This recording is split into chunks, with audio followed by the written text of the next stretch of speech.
Test, test, test, test.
All right, we'll call the order at 5 p.m.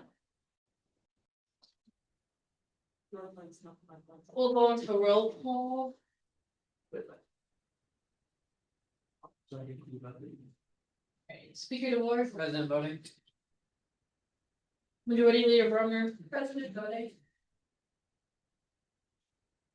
Judiciary Chairperson Hernandez. President voting. Steering Person Valdez.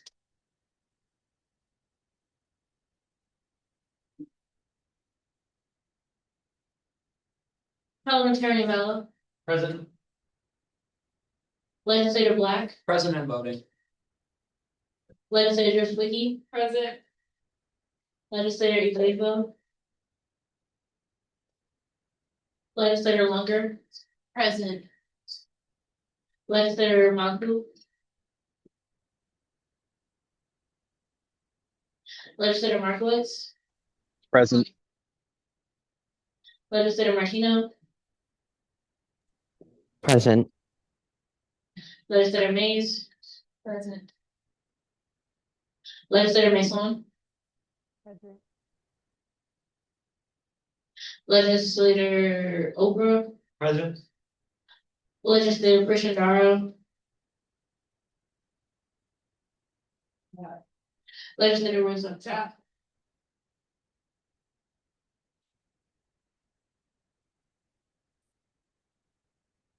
Is there? Oh.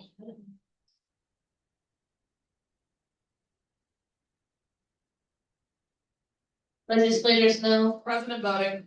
Legislator Wiegand. Legislator Wolf.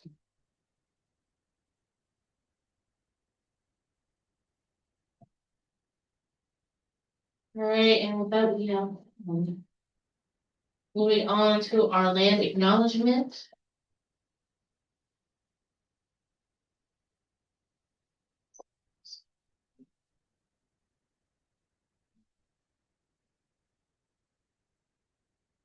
Oh, there. Further, we recognize the ones belong to those forcibly removed from their homelands and commit to fostering an environment of inclusion that is responsive to the needs of the First People through our words, policies, and actions. All right, and next we're going to the approval of the agenda. Are there any amendments to the agenda? Speaking of work. I have two. So motion for the Women's Ad Hoc Committee to be eligible for a vote at this meeting as it is guidelines. Seconded. Great. Are there any opposings? All right.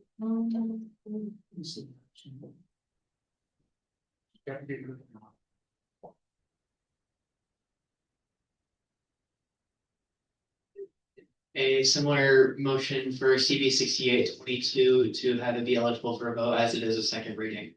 Seconded. Are there any objections?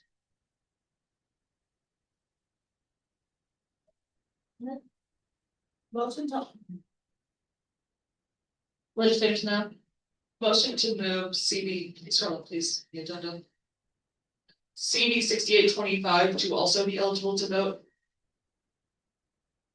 Are there any seconds? Point of order. Big roll. It's a point of order. You can't do that on a bill. First reading. Not at least well, the agenda, not the motion. I don't need the reading. All right, are there any other amendments to the agenda?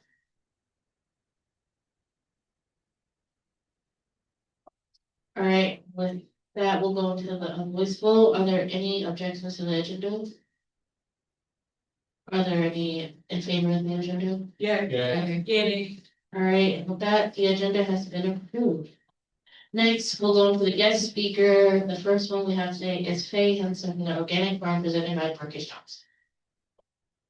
Hello all. So as a part of our move to have our campus partners come out to chat with us about all the wonderful things that they're doing, we have the Faye Hansen, who's I believe is you the coordinator for the farm. I don't remember your specific title. Founder and unofficially appointed director. Founder and unofficially appointed director of the Student Organic Farm with us today. I will yield the floor with her while we get her presentation queued up. You check, there's a little button you have to click. Go to a slideshow.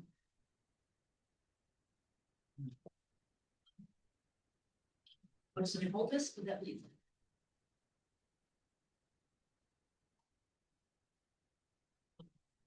Is it possible to hold it? You should be able to take it Am off. I projecting okay? Yes. Okay, great. Thank you for this opportunity because, the farm has a huge debt to Student Congress for much support it's given us over the years. And the last time I talked to OUSC was on an online presentation of a few people, but, I'm really happy to be able to give you a little bit of a report. I'm going to the next slide. I'm used to doing my own slides, so I don't have a list of what's coming next, but so what I wanted, next back. Yeah, I want to talk about, where are we? Who are we? What do we do?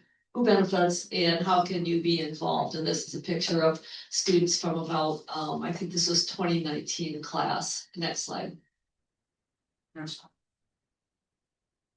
So where we are is not where we thought we'd be when we first proposed this farm. That's an aerial of the farm, which is, see that arrow down there at Adams and Butler?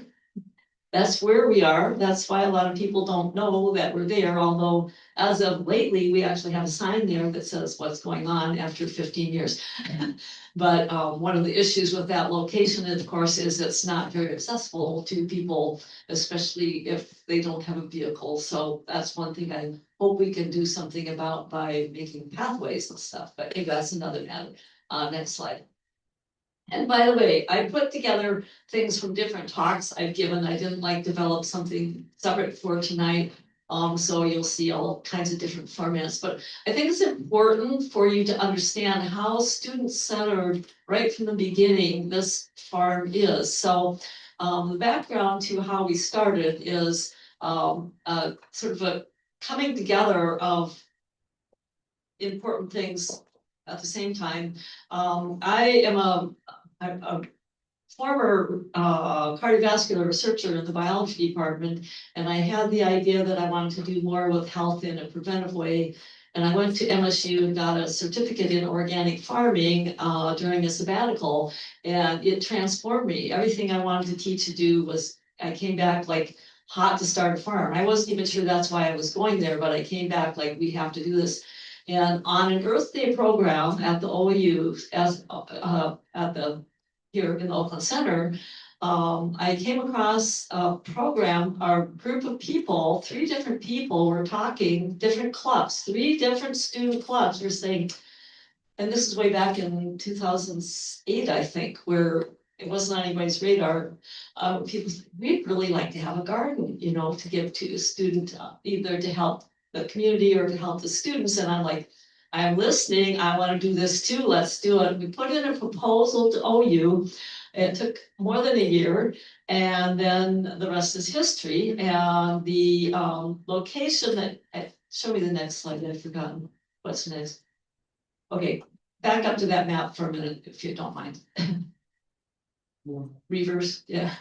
Yeah, so that location was the last thing on our mind, like, which dorm is it gonna be next to, how close to the Oakland Center, because we knew that chef, we had talked to chefs from the Oakland Center, like, yeah, we want vegetables. And lo and behold, it was like way out in the hinterlands of an abandoned poultry farm and an abandoned Lowry Child Care Center that was on the verge of being demolished. It's like, okay, farm from there. And I'll just, as an aside, I think we were put there on the idea that we won't last and nobody will notice that we're not here anymore. Anyway, go to the next slide after the next slide. So the students started a garden. They allocated a spot for us and plowed it up for us, the facilities did.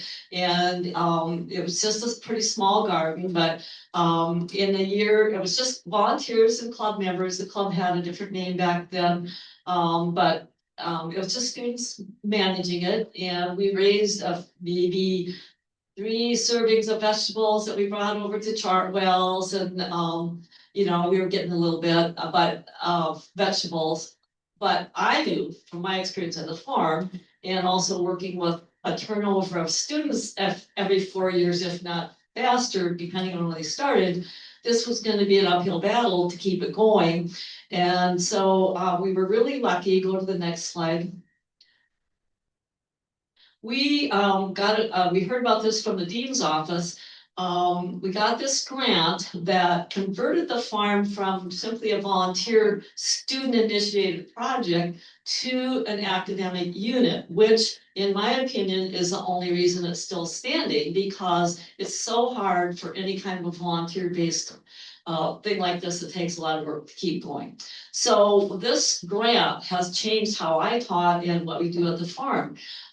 It was really a grant around not feeding people. It was about changing how we teach our STEM, science, technology, engineering, and math to more appropriate to the current workforce. And they had this challenge of developing courses where you teach STEM topics through the theme of food. And I'm like, manna from heaven, let's do this. It was great. And part of that proposal that we wrote, we had to, I'm going into this a lot because it has influenced everything we do.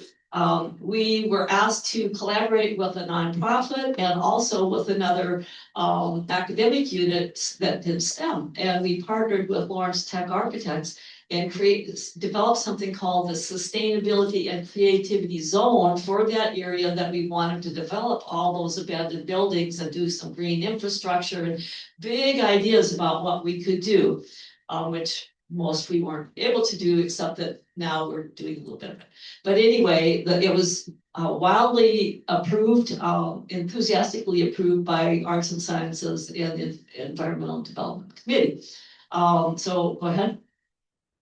So that developed our academic program, but I just wanted to mention that this collaboration with Lawrence Tech was really interesting. We worked with 2 different classes that developed a whole vision of what we could have out there, greenways, all the environmental things, which have yet to happen, but it was really fun having this collaboration with such intriguing students. So go ahead. We had many ideas about how this would work at the time, but we thought it could be a community hub for local foods, which it sort of is now. Certainly a center for students to do all kinds of exciting learning, interdisciplinary and experiential problem solving. We hoped to have a lot of environmentally friendly refurbishing of the building, which has yet to happen. But lots of student-led initiatives, and the creativity part, we thought we might have one of the buildings occupied by creative arts, or, so not just STEMs. We had great ideas. Many still to be manifest, but go ahead. But as all student-generated ideas. So we started our first classes in 2011 with an organic farming class, and got pretty organized farm over there to start with anyway, and continue. But since then, a lot has happened. We've started just this club garden. We started our classes. A year later, we had a farm stand. 3 years later, we got a grant to build a hoop house. That's an unheated plastic covered structure, not a greenhouse. And when we got that, then we could expand our classes to the cool season classes. And then in 2018, we developed an urban agriculture and agroecology minor, which would have several people do really interesting things with that minor, all kinds of majors. And then we extended with one of our major inputs from the student, got help in developing, extending that hoop house. And in 2020, we developed a partnership with the student pantry, which hadn't existed before that. So we did have difficulty, apart from the farm stand, in sharing our produce with the students. And then in 2024, the next big item from Student Congress was funding for the second hoop house, which we call the Salad Palace, and I'll talk more about that. Go ahead. So these are the classes I teach. I'm not going to talk too much about the classes, except to say that they're all active learning classes, and I would say largely transformational for most students, because it's a different way of learning STEM and problem solving. So next. So besides the classes that I teach, the farm is used for a lot of other classes.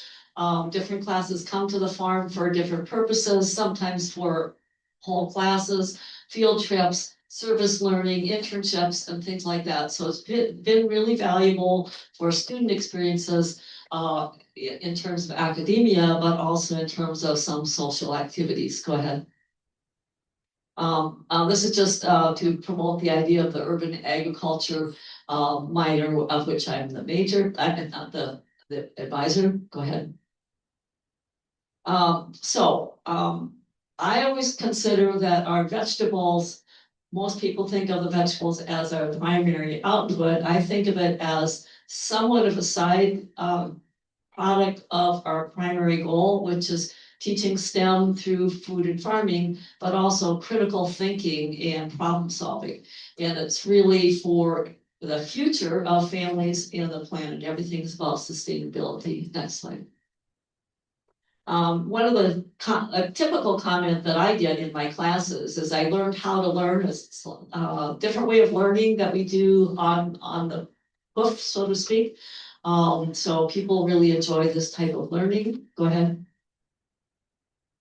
And so what we hope to do, this is one of the goals of all of our classes, is to have interdisciplinary kinds of learning and problem solving, systems thinking, and ability to deal with real world problems such as health, environment, and society.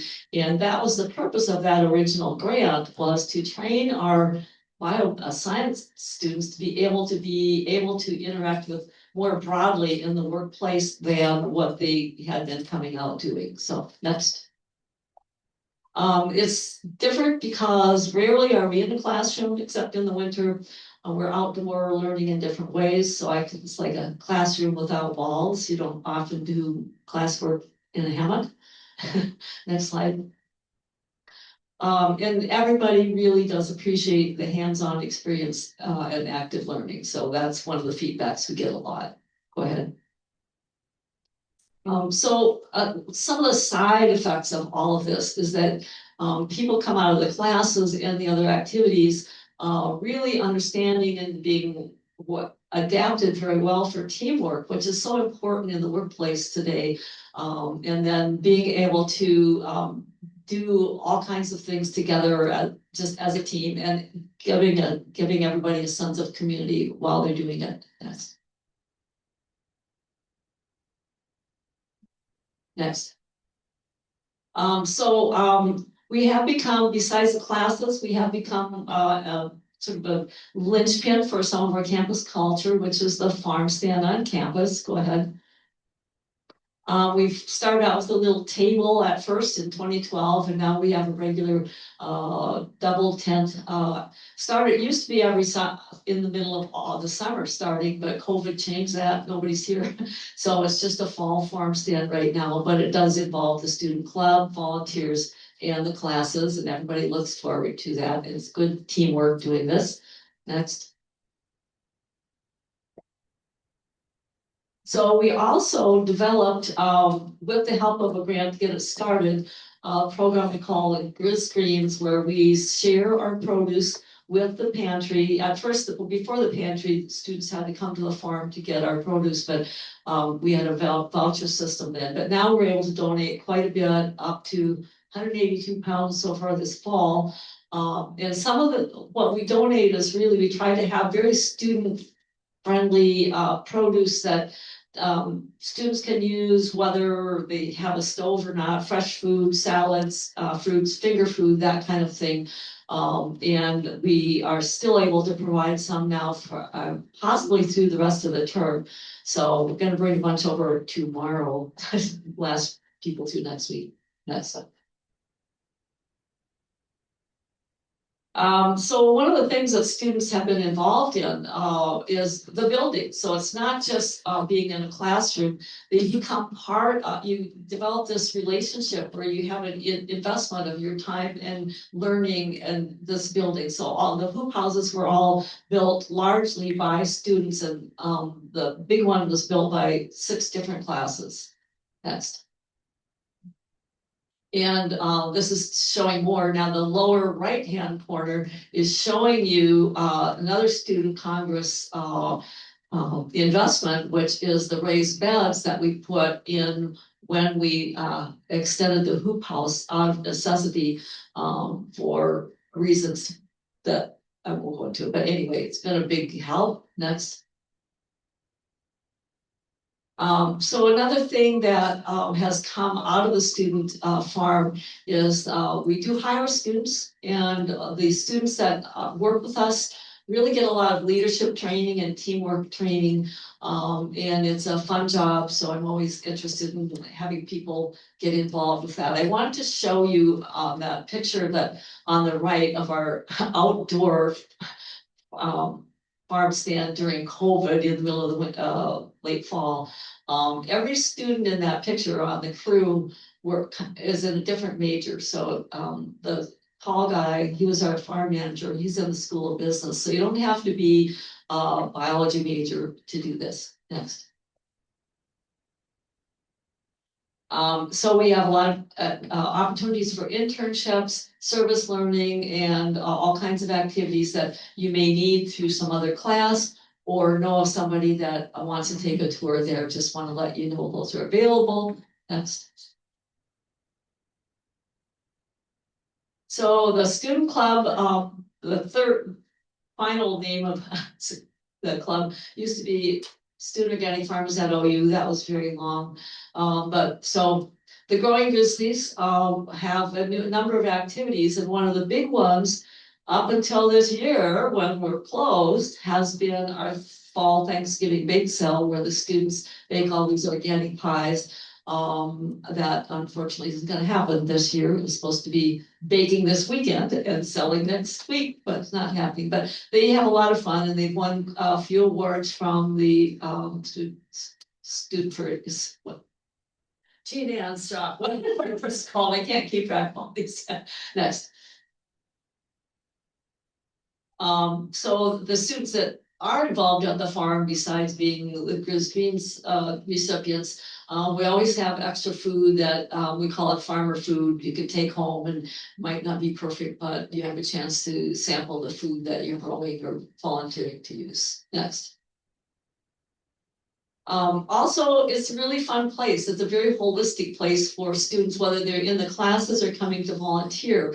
And I have that sign saying stress-free zone in the center because one of the comments I get from either students in classes or when they're volunteering is that it's just so low key. So working with the soil is quite therapeutic, and just being out there in the fresh air is very therapeutic. And I'm hoping that we can find ways I've actually got a degree and a certificate in horticultural therapy as a result of this, and want to find ways that we can use the farm for part of the stress relief for some of the amazing, unreal stress that students are experiencing. So, go ahead.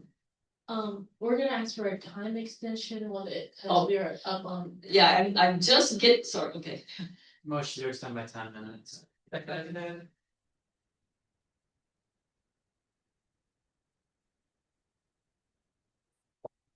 Do I make sense? Thank you. I'm just getting to the point where I'm gonna talk about all the things you did for us. Go ahead, we'll skip to was lots of community engagement, just skip to this till where it says, thank you, Student Congress. So we've had various kinds of community engagement activities that I won't go into. Keep going. Bringing out the mobs. So, okay, so back up to that circle. What I did want to point out is one of the, with different people feel like, well, it's just an academic unit, but that's all it is. But we interact with so many parts of campus. So I like to think of the ways of different parts touch us and how we touch different parts of the campus. Next slide. So now there is a sign at this remote location that says Lorax, and actually, they just put up this sign that says Organic Farm. The first time in 15 years there has been a sign there.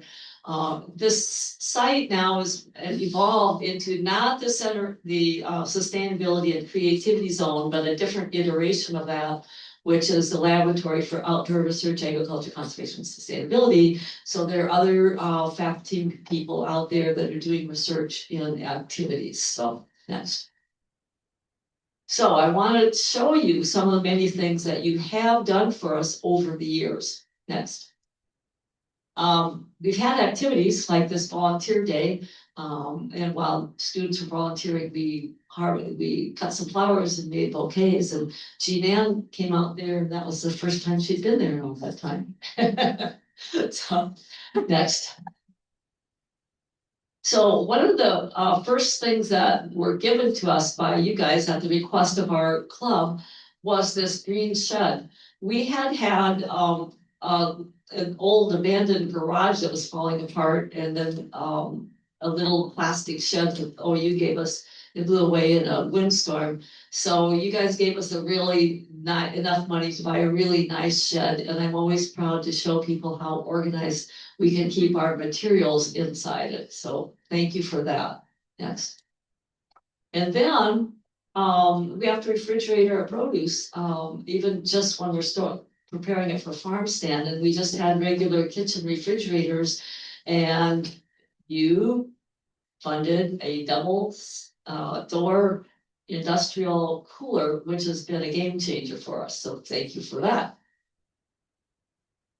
And then when we extended the hoop house and found it necessary to use raised beds because the soil was too compacted during the process, These were very expensive raised beds because they're made out of cedar and the filling was expensive, so it cost almost as much as the extension of the hoop house. And that also was funded by Student Congress, and Student Congress is in some of those pictures, really helping to put it all together. We had many, many people involved in that, so thank you again. And now, the piece de resistance is, again, it was from that same, very large gift that was given to us, by the Student Congress president at the time. We had the funding to build a second hoop house, slightly smaller, which we call the Salad Palace, with the idea that we will use this selectively to grow crops that are the most student friendly. Doesn't mean every crop in there goes to all the students, but everything can go there is student friendly so that we can continue to donate here in the fall and things like that. So we don't grow our weird vegetables there. So, and I have a star over by that frost-free line because it's the first time we actually had water in the winter that didn't freeze. So next. And that's more pictures from the Salad Palace. It's just been a game changer for us. Next. And then this past year, we were asked what we need. We said, gee, we could use one of these cards, and it has been a game changer for us too. So that's been great. Thank you.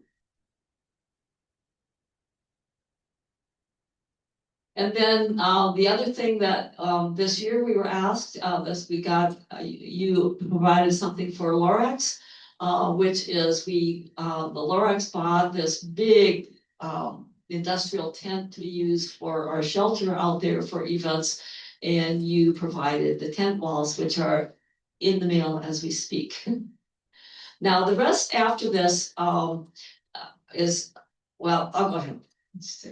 If you permit me. So one of the next projects we're hoping to do, which we don't necessarily need funding from you for, but think you might like to be involved, is we are planning to develop a little center where we could build an earthen oven that will be a pizza oven for different kinds of fun events that we could have out there, and different groups could come out and have a pizza party or something. This is something that my permaculture class visits every year. There are 2 different areas we go, and we've decided we have to make one on our farm because it's so important to be able to use, be able to make pizza out of our tomatoes and everything. So we think that'd be a lot of fun. And you guys would have fun making it. It takes many hands. I think the next slide we might skip over. Don't worry about that one. Don't worry about that one. Don't worry about that one. Just to finish off with the idea that our biggest challenge every year is funding. We don't get funded by the university, and so what we sell and what we mostly what we sell does not actually cover our costs. It takes money, it takes funding to run our group, and so things like right now the All University fundraiser drive is really important. And so whenever we can find extra funds, we do. That's our most critical need. So last slide. Thank you. Enjoy talking to you. Thank you for the patience. Thank you much. And that was a very insightful and lovely presentation.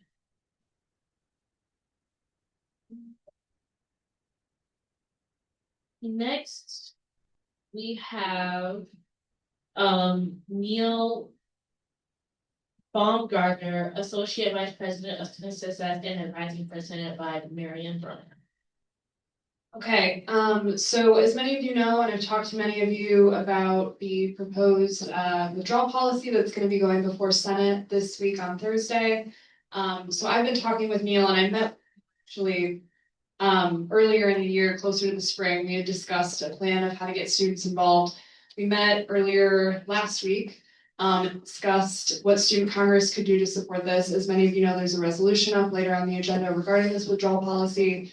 So we wanted to bring Neil out to be able to discuss this with all of you and address any concerns that you guys may have. So I will go ahead and pass it over. Thank you, Marion, and thank you all for the time tonight. I'm gonna go through some of the slides. This is the presentation that we prepared for Senate. But I do want to provide an additional context as we go through for all of you and answer questions or any concerns that you may have. And I'll start with saying the proposal that is going forward, we view as something that is very student focused. And very much at the heart of, it came out of the Committee for Academic Recovery and Success, which is a newer committee on campus that is really focused on how do we look at our policies, our practices, our processes, our way of doing things to make sure that we are really putting the students at the center of everything and trying to help more students be successful. How can we continue to improve retention? How can we continue to improve graduation and making sure that we address some of our performance gaps and equity gaps that we have on campus? And one of the ways in which we are looking at doing that is through a proposal to extend the withdrawal deadline. So I'll kind of not bury the lead in the sense of it's at the end of the presentation of what the proposal is, but I think it provides context for you of what we would be talking about as we go through. Right now, does anybody know what the deadline is to withdraw from a class in a full semester? What week? Yeah. What is the 19th? Yes, in true Jeopardy form, I like that. So, yeah, so you think about it, it's a 15-week semester. And students have to withdraw at the end of the 9th week. What that is putting students in a situation where, and we'll go through this, is sometimes not having the most opportunity to be successful in the course or to make as informed decision. The proposal that we put forward would extend the withdrawal date from the current deadline at the end of the 9th week to the final day of classes prior to the start of the exam period. So you would essentially have the entire length of the semester, not through exams, but prior to exams to withdraw from the course. Let's go ahead and go to the next slide. So this is a policy that goes through forms of faculty governance. So this was something that we started preparing and presenting to our faculty governance colleagues back in February. So this is something that went through UQE as our University Committee on Undergraduate Instruction and Grad Council. Those are the curriculum bodies for both undergrad and grad policies. A first reading occurred at the April Senate meeting. During that meeting, there was some spirited debate. That's actually part of when I had some conversations with Marcus and Marion and some other folks who were in attendance. I think that there were some strong feelings on a lot of folks. But really coming out of that, our idea was, how do we continue to educate? How do we continue to talk about this, about what is the policy? What does it mean? And why did we put this forward and how would it? And so we've been meeting with faculty groups over the course of the fall. This is phrased in the past tense because it would be presented on Thursday. So I've been meeting with some of the student congress leaders, but then also coming to your student congress meeting today. And then opening up some additional opportunities. So go ahead to the next, and then you can actually go 2 slides forward as well from here to go ahead and go. So coming over the rationale and responses, so go one more. So again, I mentioned earlier, one of the basis for this policy is really giving students an increased chance of success. So all of you may have experienced at some point or have classmates or student or friends where maybe you don't understand something the first time. Maybe you don't understand the first concept, but then as you build off of it, as you have an opportunity to have more assignments to apply those concepts, or maybe something in life happened early in the term, but if just given a little bit more time, you could bounce back from that. It's really giving students that opportunity to be exposed to more material, to demonstrate understanding of material, to recover from some of those earlier struggles. And if you can't, so going beyond the 9th week, 10th week, 11th week, if you can't recover, if you're not at a point of being able to pass the class at that point, to withdraw from the course and to avoid the negative ramifications to the GPA, financial aid, and other challenges moving forward from this policy. We have noted all throughout that we know not all struggles are academic in nature. In fact, I would say the majority are not. It's not about ability, it's about a lot of other things going on in life. And so it's recognizing that and giving people an opportunity to accommodate for them. So next slide. We also want to recognize that we want to provide students agency and empowerment and allow you to make informed decisions with all of the information. And so we've heard from students as well as some faculty that there are courses that are designed, and some for very good reasons, but that the majority of the points, some upwards of 75, 80% of the points are due right at the end of the semester. So we're asking students to make a decision about withdrawing at the 9th week with maybe 15%, 20% of the grade in order. How do you make an informed decision at that point? And so really giving an additional opportunity to accrue more points. It's also, maybe if I can, just by show of hands, anybody in here changed their major? Right? Me? Lots of people change their major. Okay. Sometimes it's just you're finding a better fit. Sometimes you experience and students experience that, you know, any former pre-med majors that hit the wall of all of a sudden you hit biology, chemistry, math, organic chemistry, all these things in one semester. And so students may hit that, and you may realize it before week 9, but you might not. And so giving you an opportunity to change your major, and we have students where maybe you're in a group of classes where you're in that biology, chemistry, math, and you're struggling. And then you decide to change to business or creative writing or something totally not related. Well, if the current withdrawal deadline stood and you couldn't withdraw, the only way to remove a failing grade is to repeat that class. The reason you might be changing is because you weren't doing so well in that class and no longer want to pursue that path. And so having to go through and retake a class that you weren't doing well in and don't have any interest in using that material in the future. And then to add on top of this, there are changes coming in the financial aid rules where financial aid won't even pay for that class for you to repeat it if it's not in your program of study. And so you'd be stuck in this cycle where you take a class, fail it, it's having negative implications on your GPA and your financial aid, and then financial aid won't pay for you to repeat it to get that off. So it kind of turns into a cycle. Next slide, please. It's also looking at reducing those negative financial aid impacts. So we know that the vast majority of students use some form of aid. So whether that's loans, grants, scholarships, federal, state, institutional aid. All of you, I hope know, in order to maintain financial aid standing, you have to maintain what's called satisfactory academic progress. There's 2 major components of that. One is that you have to maintain for undergrad a minimum 2.0 GPA, for grad a minimum 3.0 GPA. You also have to pass at least 67% of all credits that were attempted.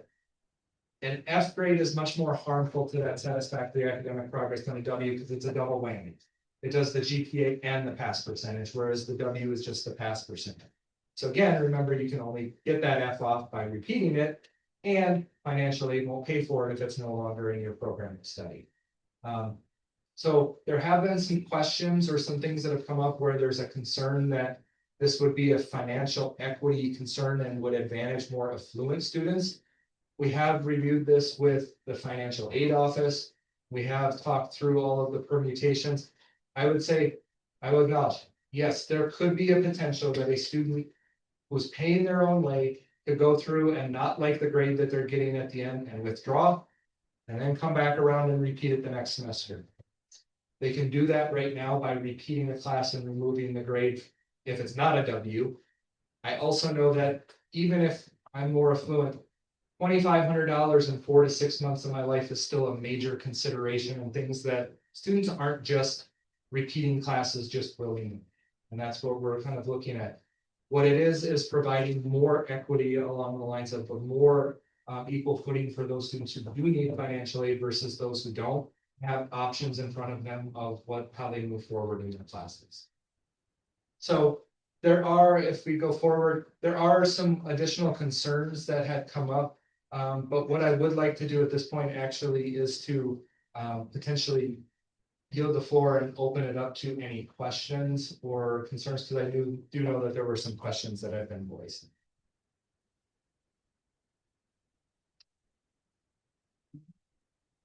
Legislative plan. I guess I'm just curious because you mentioned there being spirited debate at faculty senate meetings in relation to this policy. And of course, from my perspective as a student, I've been trying and failing to think of reasons not to do this, but from the faculty perspective, what is I don't want to say the best, but the most weighty reason that you've seen from that point of view not to do this, and how would you respond to it?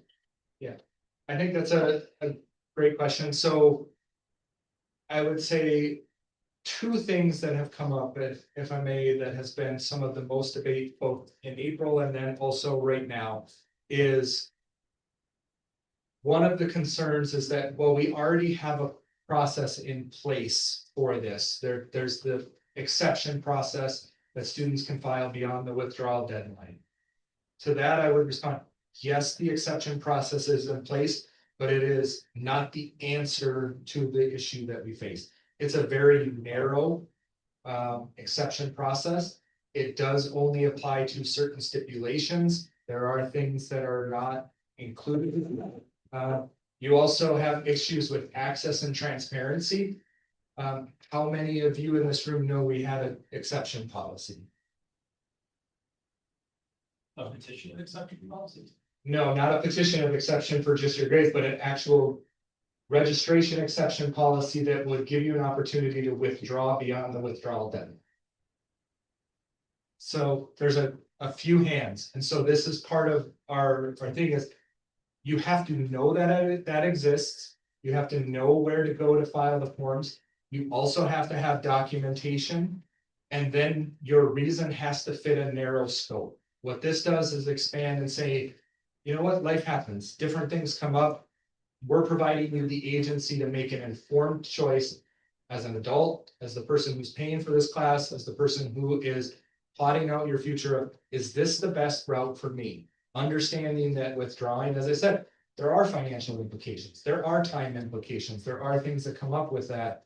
But providing documentation sometimes is a challenge. And some examples that came up this morning in some conversations that I had with some other folks is a mental health challenge. And instead of going to meet with a licensed counselor, the individual went and met with their trusted clergy member. Does that person have authority to comment on a person's mental health? We have employment changes or employment related reasons are specifically noted as they don't qualify for an exception. But what if you're lost your job and need to get a new one so you can pay rent or have food? Or for an example that was also raised of a student who needed to take on more hours to pay for an attorney for their, hopefully not have their parents deported. That's an employment related reason. You might make the stretch and they could say, well, it's not that, it's this other situation. But now we're leaving it up to chance. And instead it's being able to say, you're making an informed choice. We're putting everything before you and we're giving you the opportunity to say, can I pass the class or can I? One of the other, I guess, biggest concerns that had come up was, what does a W mean then? And to me, a W means the same thing. The only thing that we can say that a W means is that you did not complete the class. And that's true across Oakland as well as other institutions. And so some people said, well, what about for graduate school applications? Now we're saying that, is it a withdraw? Is it a fail? All we can say with a W is you did not complete the class. We cannot say whether you were passing, whether you were failing, whether life came up, whether you weren't handling things academically. It is not a bearing on whether or not you can be successful in that course or in future coursework. Again, I said we talked to graduate council. Graduate council approved the policy unanimously, including representatives from graduate programs that are highly selective, like our PT school, our med school. I met with our dean of our med school earlier this week. They don't have a concern about this policy. There are other protocols in place to identify either patterns of non-passing grades or individual non-passing grades that would need to be addressed in that process. So again, we feel like it's really about giving students agency and opportunity. And as a university, we have to recognize that there are other universities that already have this policy, including ones in our state. So Eastern Michigan and Northern Michigan already have this policy on their books. Speaker DeVore. So, at least in my mind, yes, we did Hello, okay. Okay, so at least in my mind, I see a W as like something that should be considered like a last resort. Because like obviously, if you're withdrawing that late, you're not going to get a refund on your financial aid. Also W's, as you mentioned, can have potential negative impacts on like future transcripts and stuff when you're applying like grad school, med school, that kind of stuff. So noting that it does have a numerous amount of negative impacts and like it should be treated as a last resort. If we do extend it, how are we ensuring proper education to the student body that they're making an informed decision rather than just like, oh, I'm failing my class, I'm gonna go withdraw. I think that that is part of the challenge and what I'd like to work with actually.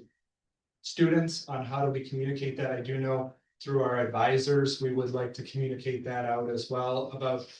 Again, understanding the whole scope of the decision that you're making. And right now, I think that especially with the way that like midterms kind of fell and there were concerns about midterm grades, and then I have 3 days and I have to make a decision right away about whether to withdraw. This again gives the time to have those nuanced conversations, to actually have reflective thought yourself, to talk to your faculty member, to talk to your advisor, to talk to others about what types of impacts might this have. And again, I was at an institution where we did put this policy in place. And that was what we did, is trying to educate students.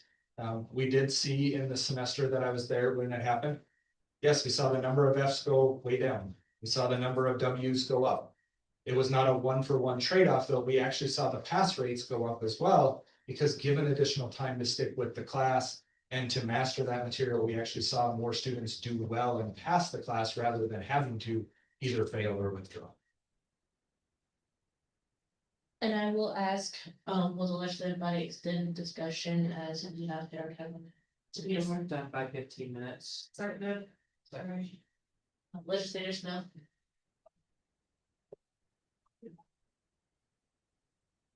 One question I had was, while I know we saw these rates go up, simply passes failed, will go down, withdrawals go up.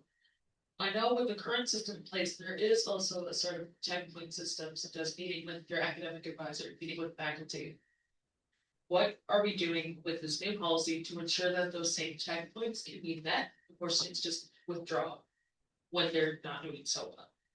So I would say that this doesn't change any of the checkpoints as they exist right now. So first year students have required advising appointments in both semesters. There are some of the other schools, or depending on your academic standing, where you may have required advising.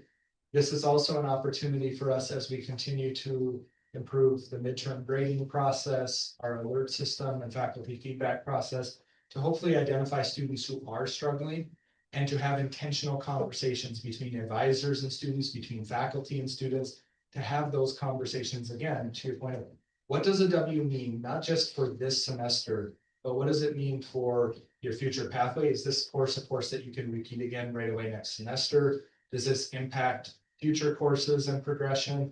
Are we having a broader conversation about, is this the right major fit for you? And so we are looking at it. This is one lever of an overall strategy rather than like, this is the answer to everything. This is our extending a policy, giving students agency, and then saying, how do we partner with you to help you make an informed choice?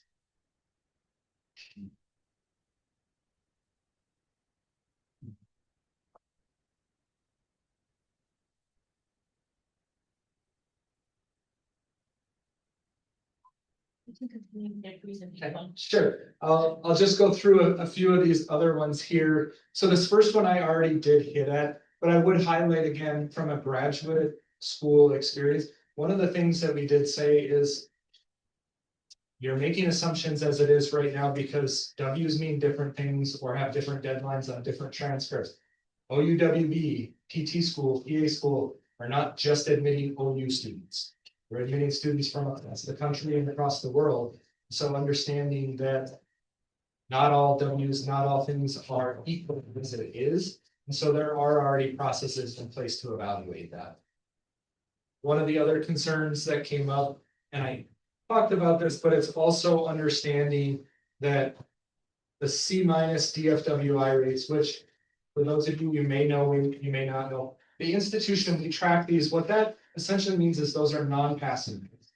So the rate at which students earn C minus, D plus, D, D minus, F, a withdrawal or an incomplete. All of those are kind of lumped together as saying these are non-passing rates for classes. We're looking at ways that how can we continue to improve passing rates, especially in those key courses, gateway courses, first year courses, things that a lot of students are in that can be a real hindrance to remaining at the university or progressing through to the degree. So there is a concern that these rates would go up. Again, this is something we will be tracking, we will be assessing and reporting back. What does happen with these? What I would say is there's a potential that these rates could come down, as I already talked about. There's also, though, the reality of even if the rate creeps up initially, to me, a W and an increase in Ws is still much more advantageous for students than if these rates kept going higher with the C minuses through the F's actual grading. If you can go to the next slide. One of the things that did come up is apparently there was a history of a similar policy in the 1970s here. I wasn't alive at that point. I don't think most of you in this room were alive at that point. I know that the landscape of higher education has changed. So when we look at something, I don't know why it didn't work in the 1970s. What I do know is that this policy is informed on best practice in the current environment for the current landscape in higher education, and it is in alignment with policies at other institutions. One of the other things that did come up was that students can submit an evaluation, a course evaluation, and then withdraw. This was a point of contention for faculty members because evaluations do play a role in promotion and tenure.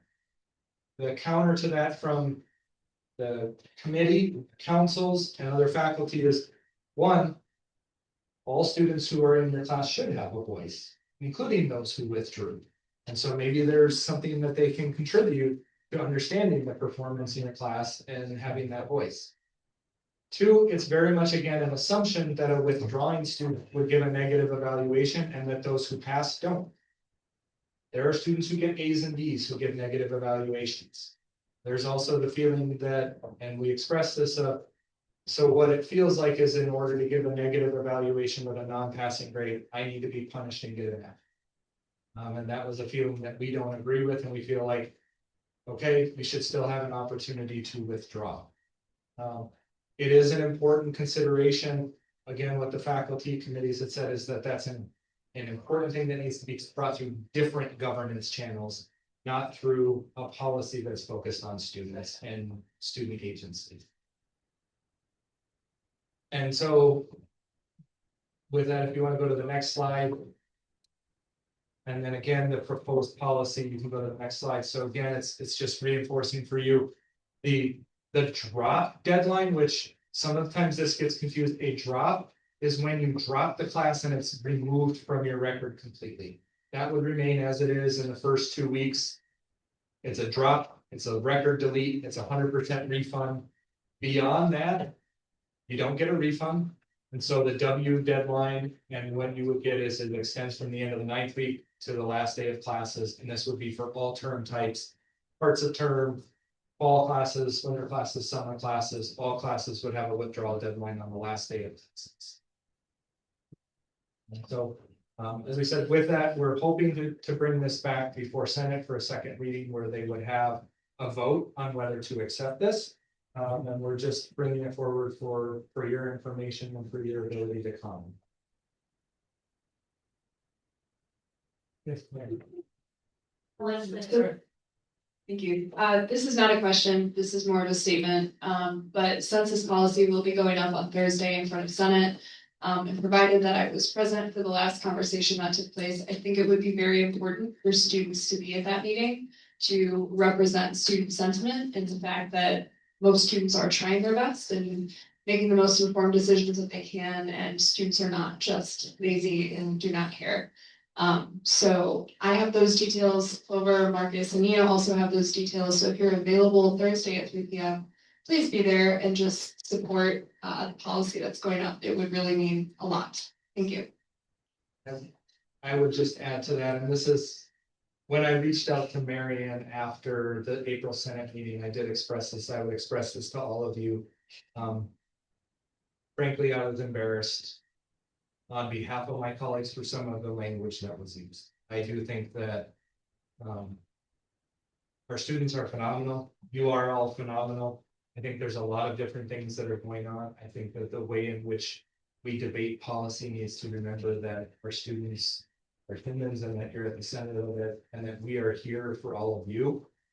And so this policy is really formed with that in mind. And I really do think that we need to remember that as we're debating policies. Advisor Miller?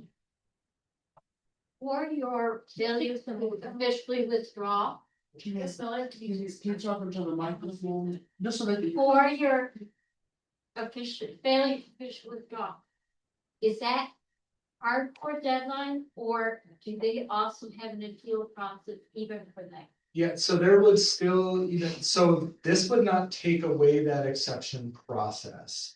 And so this would be the date at which you could withdraw without any of the red tape of a policy or having to submit documentation, that you complete the withdrawal process and you're out of the class. We do recognize that, you know what, like we said, life happens.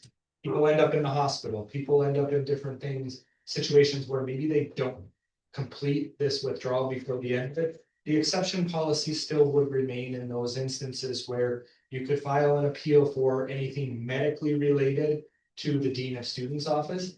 You can file the exception for non-medically related to the registrar's office. And those considerations would still be heard. And you do have up to a year beyond the end of the semester to file that petition for that request for exception related to this. So this would be just hopefully greatly reducing the number of exceptions that have to come before a committee and allow you again to make an informed choice.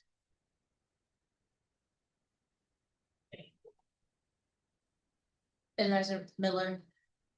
I just want to add, because I was a product of 17 year university, and I will tell you probably the change, why it didn't work versus what it is now, that the quality of the advising has been so far advanced that I think that the attention paid to that and for the students, to have that, those resources and services makes all the difference in the world.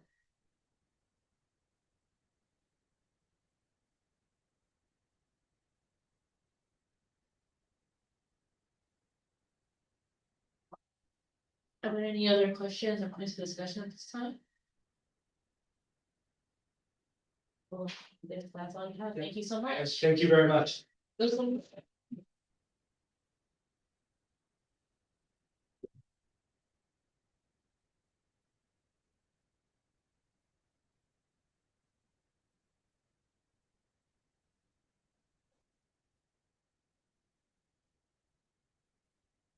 All right, and with that, we'll be moving on to announcements. Are there any announcements at this time? Legislators not.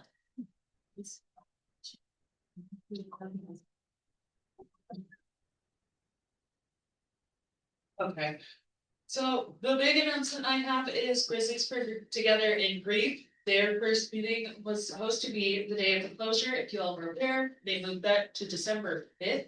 I cannot remember off the top of my head at the time, sorry. Feel free to find me after the meeting and I will let you guys know. Just as a reminder, that first meeting will have an event dedicated to Glenn McIntosh, just for students who might still be mourning that. With that, I yield. Speaking of what? Wanted to announce a vacancy in the legislative leadership. Former Chairperson Waters did resign last week, so if you are interested in fulfilling the commuter support chair role, that will be presented at next GBM. So just message me or Nia if you're interested in going up for that position. Are there any other announcements? All right, hearing none, are there any points of discussion at this time?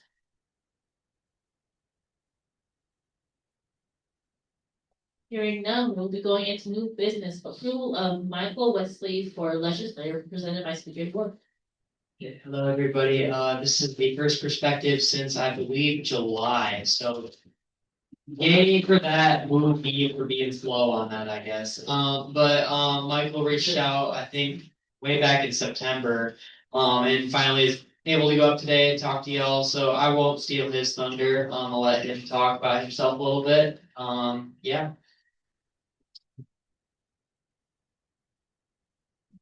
Okay, hi. Sorry if I like stutter a little, but I have like a speech thing, but I should be able to get through this. So my name is Michael Wesley. I went to Chippewa Valley High School. I first joined student council my freshman year, then I ran for class secretary and won. After I continued being secretary my junior year, and then I ran my senior year for class president and won. I'm very excited to receive the chance to apply and be a part of student congress here. I'd like to join student congress to get involved in big plays on campus. I've always liked helping people and being a part of things. I've been to a lot of like leadership conferences over the years, so I feel like I'm pretty experienced in leadership. I also do help out outside of school, like volunteering with children at my church every month.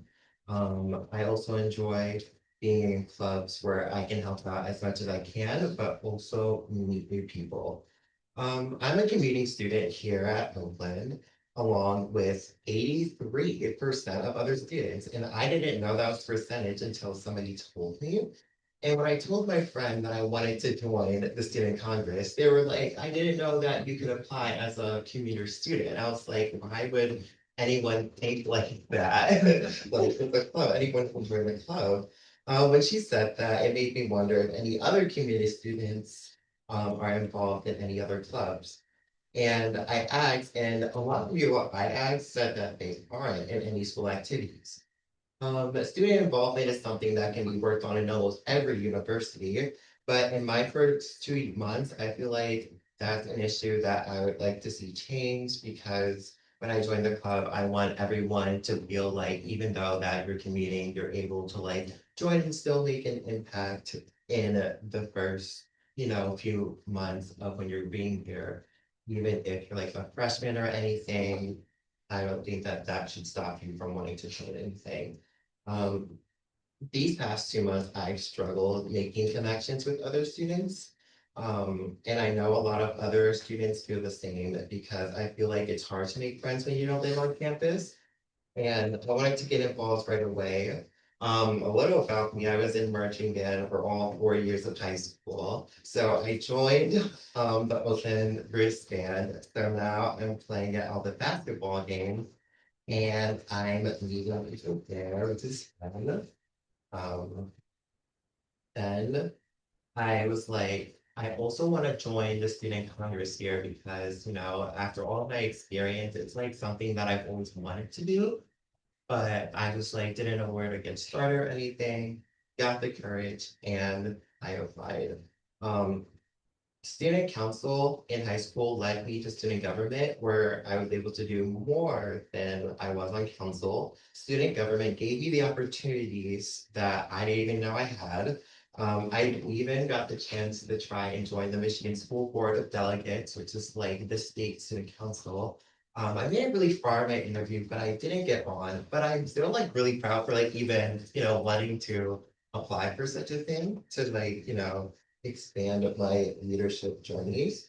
Um, and it was like in high school, you like grow up around like a certain area and then you try and join something. And then like me, when I was joining council, it was like filled with like diverse people or whatever.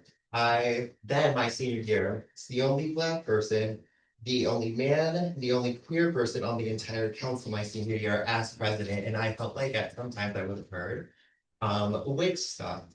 But when I had my friends tell me, like, you should say you're so involved, you make me feel seen, I was like, whoa, what? They were like, yeah, like when you said that you were like going in council and you like wanted to make your voice heard, it was like, oh, you can be the voice that I never had. And when I got that, I was like, you know what? So I was like, throughout like the rest of high school, my whole plan was to essentially make sure that I was a voice for other students who were like nervous to like say things because I was like the representative being like a POC and whatnot in like a predominantly white area. Um, I always wish for unity in my school, and I hope that I can do that here. I'm hoping to bring students who are commuting together and encourage them to join other clubs at Oakland so they can be involved. I hope that I'm able to use my voice to help other students on campus who have an opinion on something that goes on here before the school makes a change. Um, while sitting in, I was like, you know what, this is actually like really informational because I wouldn't have even known about half of these issues if I hadn't joined. So I just feel like this is a good opportunity for me. I hope that my voice will help reach other students, and I hope I can advocate for other people who want change. And I think that's one of my greatest strengths is advocating for other people. I'm good at making connections with other students. And even though this is my first year, I'm excited to do that with like the older students and like try and have like an influence on them at a younger age. And then with all of that being said, I hope you consider me to join the student congress this year.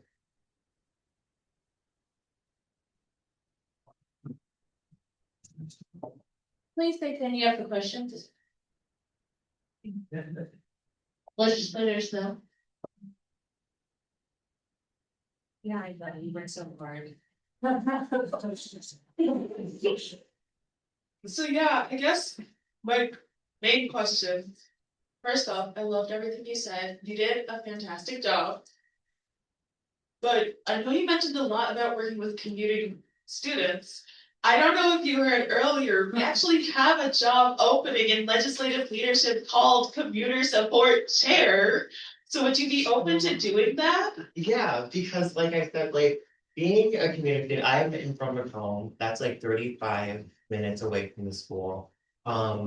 It's a hassle trying to like find ways to get involved on like campus when you're living far away. And around me, all my other friends seem to have like got it figured out for them. And I'm like, well, I just want other students to not like feel like how I did. So I would love to be a part of. Legislator Markowitz. I have 2 questions. The first one is though.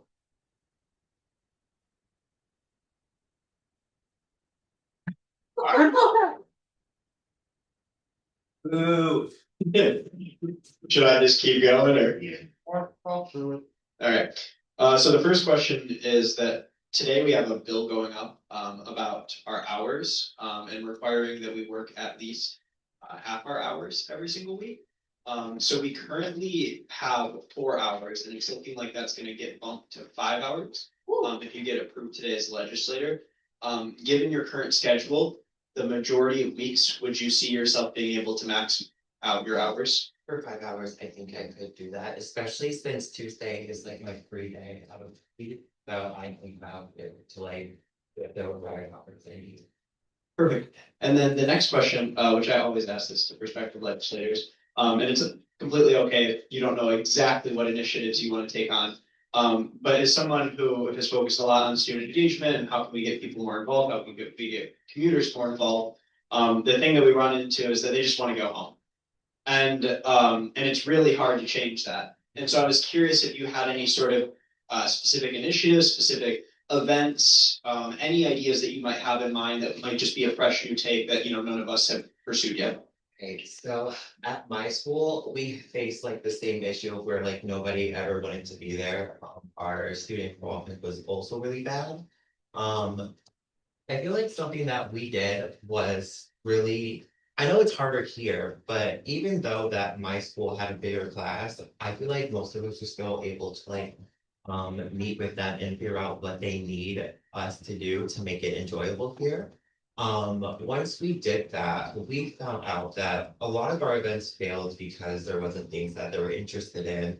So we personally just like went up and I was like, what would you like to see? What are you into? What do you like about this school? For example, at Chippewa Valley, we like football. So they were like, maybe you should put together like a tailgate for homecoming or something, so we can all go to that. And I was like, wait, that's kind of a good idea. So we ended up putting up a tailgate together, which was fun because people like brought things to cook. They had their cars out or whatever. And I think the best way to like get people involved is to like personally like ask them and see like what as a school are like something people are most passionate about, what makes them want to come here, what makes them want to stay.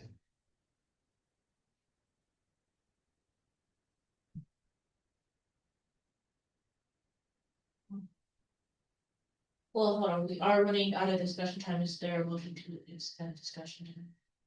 Most of it's 1 minutes. There's a Seconded. personal vote.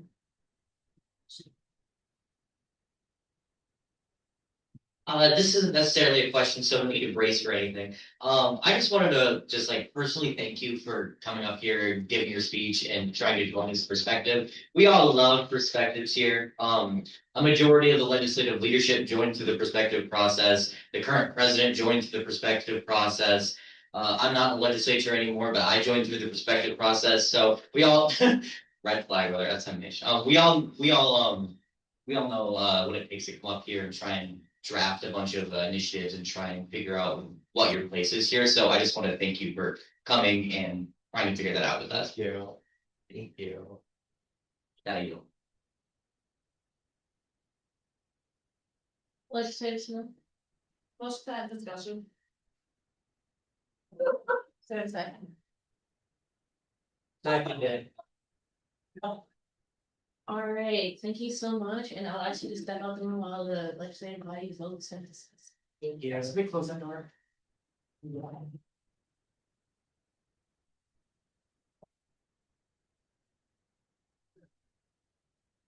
Legislative Smith.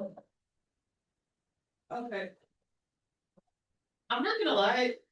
There's very rarely where we can say we got a perfect legislator, but I argue that is a perfect legislator. So can we please motion to move to voting? Are you making a motion? Yes. Is there a second? Second. It's exactly about instruction. Sorry, Mary. That's okay. Oh, sorry, Mary. Sorry, I didn't see you. I'd counter motion just because I'd like to see a bit of discussion, see what people's thoughts are on the new legislature. Is there a second? One second. Okay. But we have to vote on. Well, there's a counter motion to the original motion. so yes. I withdraw my original motion. Never mind. No. They're busy. Okay, well, now enter discussion, guys, fun by all. All, What, wait, majority leader Berman? So I've seen a lot of perspective speeches in my time here in Student Congress, and I have to say, I have a lot of appreciation for when people show up and actually type out something that they're going to say and prepare a speech and put effort into it, right? And I think that, I mean, how perfect is it that he comes in and he's like, I want to support commuter students, I want to increase engagement, right after we have a vacancy for commuter support chair. I mean, I have no complaints. I don't even think this is really that, it's not a tough decision at all, but that I yield. Legislative Longer.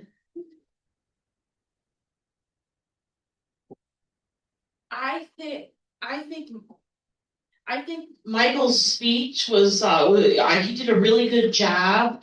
He sounded really professional and he was very engaged with marching band and student council at Chippewa Valley High School.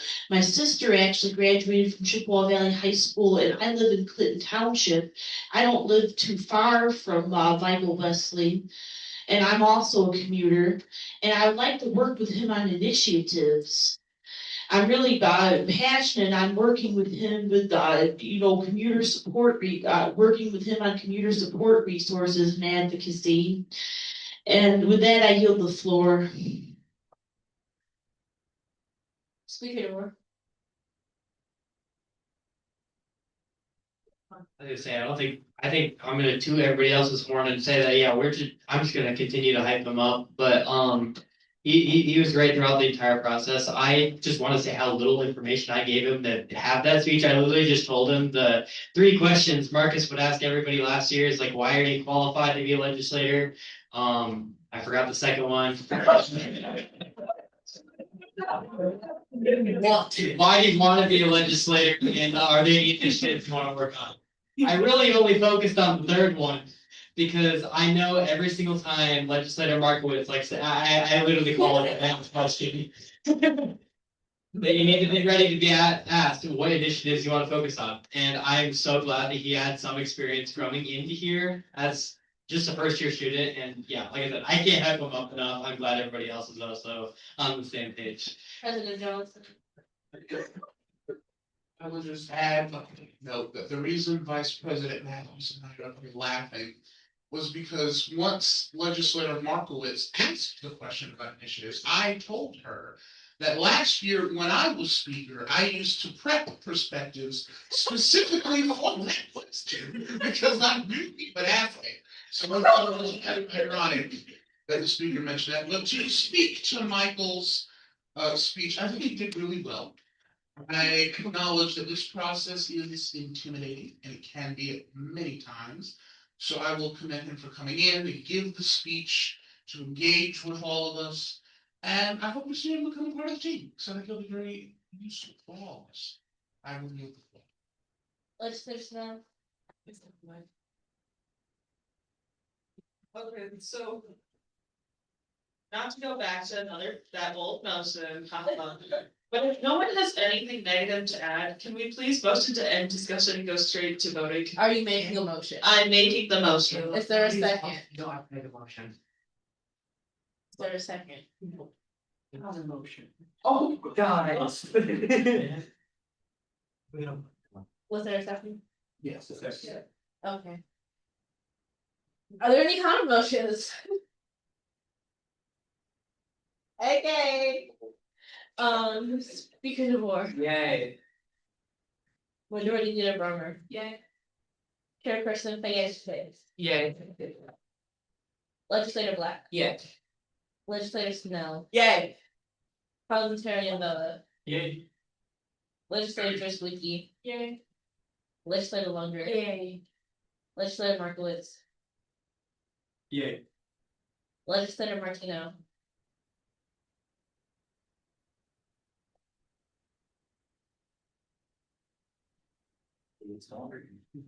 Lovely. Legislator Mays. So the point of personal privilege. Legislator Mason. Yay. Legislator Obra. Yay.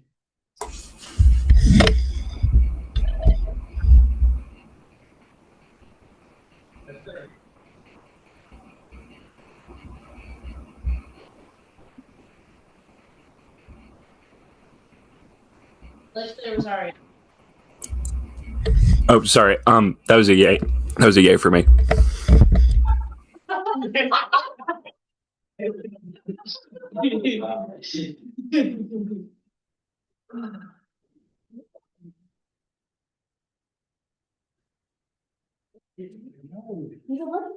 No.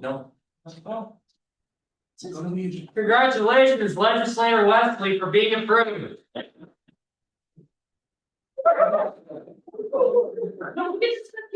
Yeah. You're right in.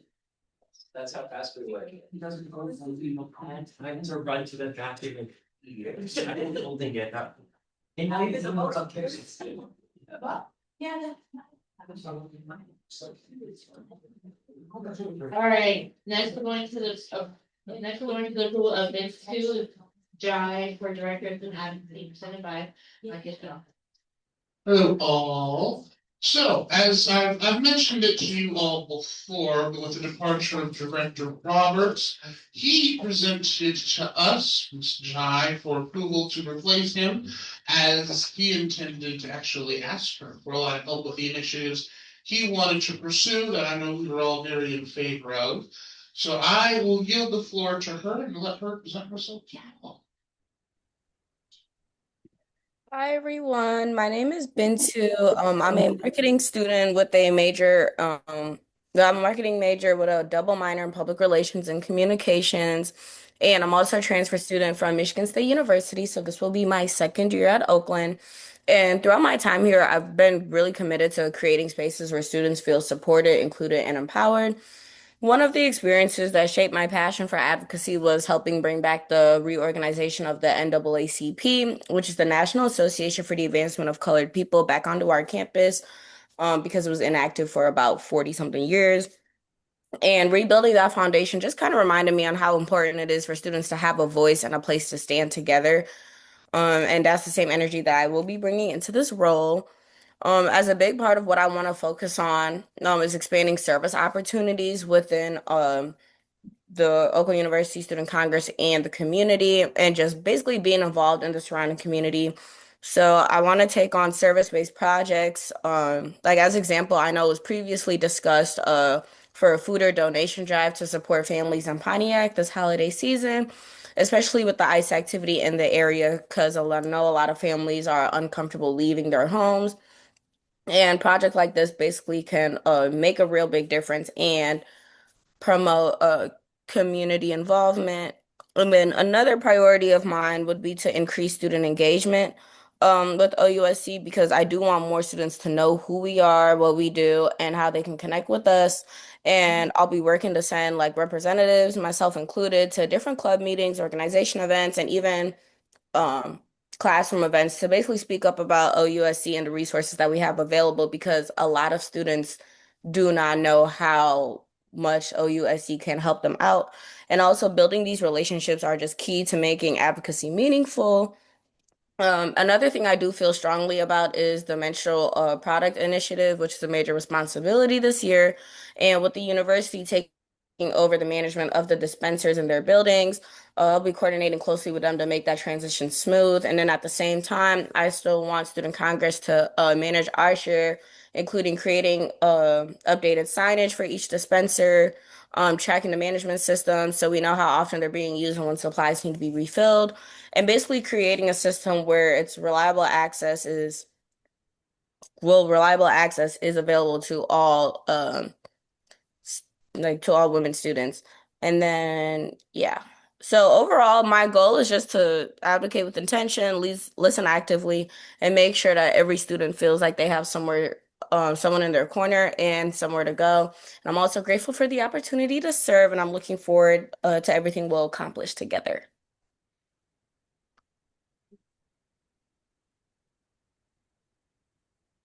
And that's pretty much all I have.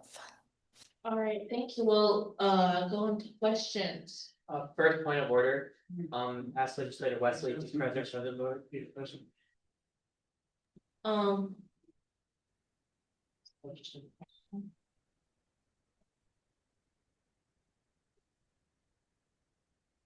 Legislative Wednesday, President or President of the, and do you know what that means? Well, you can't say. Would I just be voting? Okay, president voting. Next choice. All right, are there any questions for, thank you? Majority Leader Bowman? First of all, I want to thank you for coming before us and talking a little bit about your experience. We're very eager to have a director of student advocacy. So I have two questions. My first one, and if you do not want to answer, that's totally fine. But I did want to ask why you were unable to attend in person today and preferred to attend or had to attend virtually. And secondly, I wanted to ask, as Legislator Markowitz earlier proposed, we will be considering a bill later on this agenda that would require all members to work at least half of their allocated hours. So could you speak a little bit to your schedule and how many hours you'd be able to devote to this position? Okay, I wasn't able to attend in person because I wasn't going to be able to come on time. I work a full-time job as a director of marketing for a company called League Life, which is in downtown Detroit. So my commute from downtown up here is about 40 minutes, and I just felt as if it would be disrespectful for me to come to a meeting late, but I knew that I would be able to join on time virtually as that was a given option.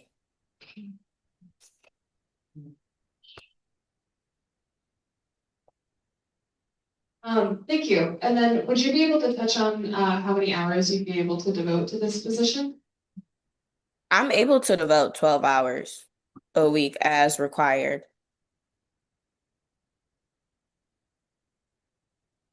Legislator Snell. I'll actually throw it to Speaker DeVore. She's having it up for a bit. Alright,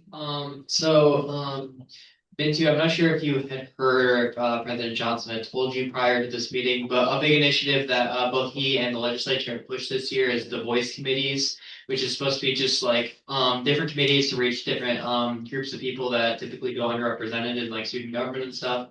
So for example, right now we have our LGBTQI plus advocacy committee, the racial equity cultural empowerment committee, the women's committee, and the why am I forgetting? Oh, disability. I forgot what the full name of it is. It's like Disability Support and Engagement Committee, I believe. Disability and Disability Equity and Empowerment. There it is.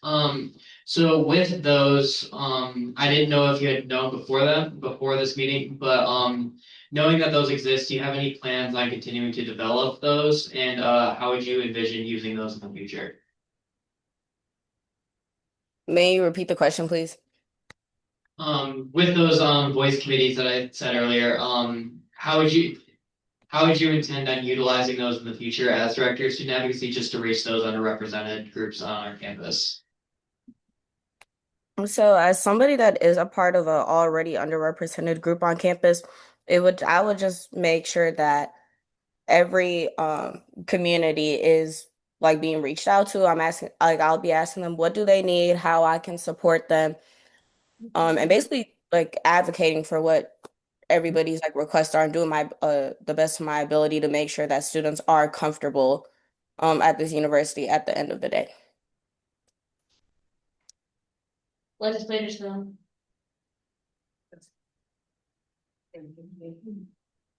Another big question I had for you was, one of the main roles of Director of Student Advocacy is running our Heritage Weeks, as well as our Heritage Months for Student Congress, having been the person who's kind of undertaken it.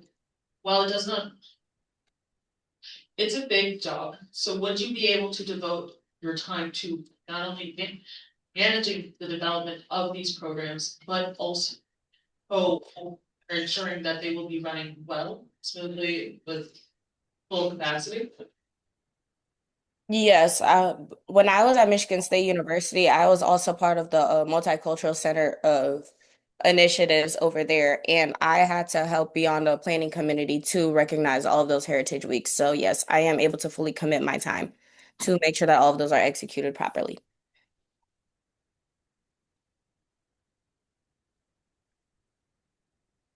Are there any other questions at this time?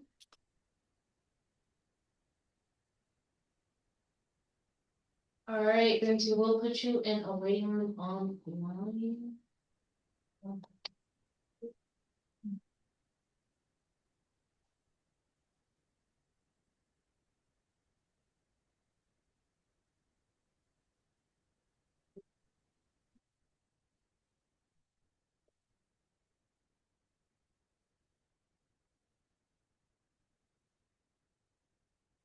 Are there any discussions at this time? Legislator Snell. Well, I admit that I was out for majority of her speech. I was kind of able to get it cut out thanks to Assistant Chairperson Lavelle. Thank you, Assistant Chairperson Lavelle. So while I can recognize that she does have a very dedicated portfolio of achievements, and that yes, she is very accomplished, I do worry about her time commitment. For example, the fact that she has a full-time job, while that shouldn't be an inhibitor, the fact that that job was the reason why she could not even be present today is kind of worrisome. The fact that we have not met with her up to this point, it's kind of worrisome. And it just makes me question how many more times, and how often will this actually turn into an issue with her, especially knowing we have so many big ticket student advocacy events coming up, such as the Winston Product Initiative, Heritage Weeks, which we have admittedly dropped the ball on these past 2 semesters, on top of the voice committees, on top of so much else. I worry that she's not going to be able to keep up with the time, even if she's saying she can. With that, I yield. Speaker DeVore? I would just like to say I'm glad that we finally will be having a director of student advocacy after this point. I just would like to, okay. I would like to say, I do think Bintu is a hilariously overqualified candidate. She is across all measures a very good candidate for the position. I do share Legislator Snell's worry though. As we've seen with other members of the executive board this year, where people have had to drop or just people not being very present at times, just because they have a lot of other time commitments. I do share the worry though that in the future and moving forward, she won't be able to fully commit to the position because as Legislator Snell noted, there are a lot of student advocacy related initiatives that have been undertaken by Student Congress in absence of a director of student advocacy. But adding those all, just putting them all on one person is going to require a lot of time and effort. And I just don't know if Bintu will have that time despite her qualifications. Majority Leader Glover?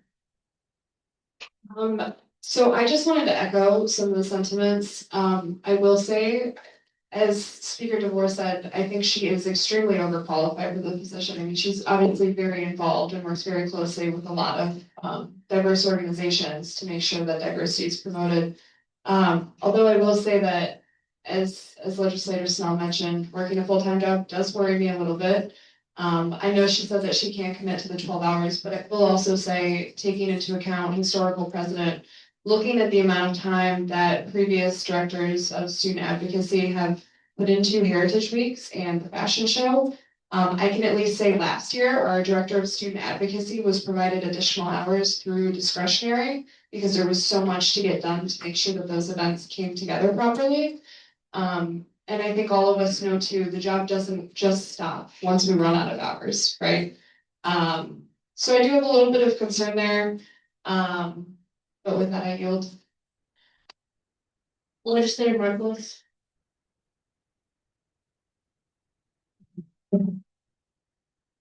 So, well, this is work. Yeah, okay. Personally, That thing hates you. yeah.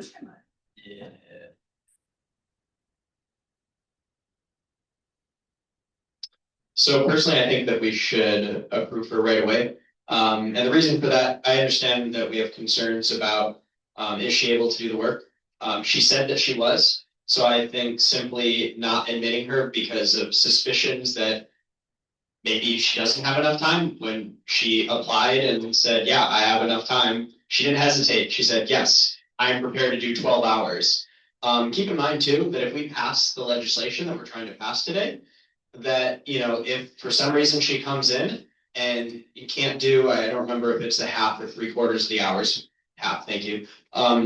Half the hours, which is still significant if you're working full-time and being in school full-time, then that's a requirement of being in student Congress now and would result in removal. So we now have that backing, and since we're starting to ask people those questions, we're able to hold them accountable if it becomes a problem. But considering how much of a unit she is, I mean, she's great. I think we should accept her in a second.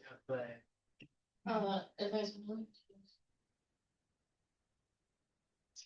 For point of information, do you know how many credits she's taking this semester and next semester? And also, are her classes day or evening?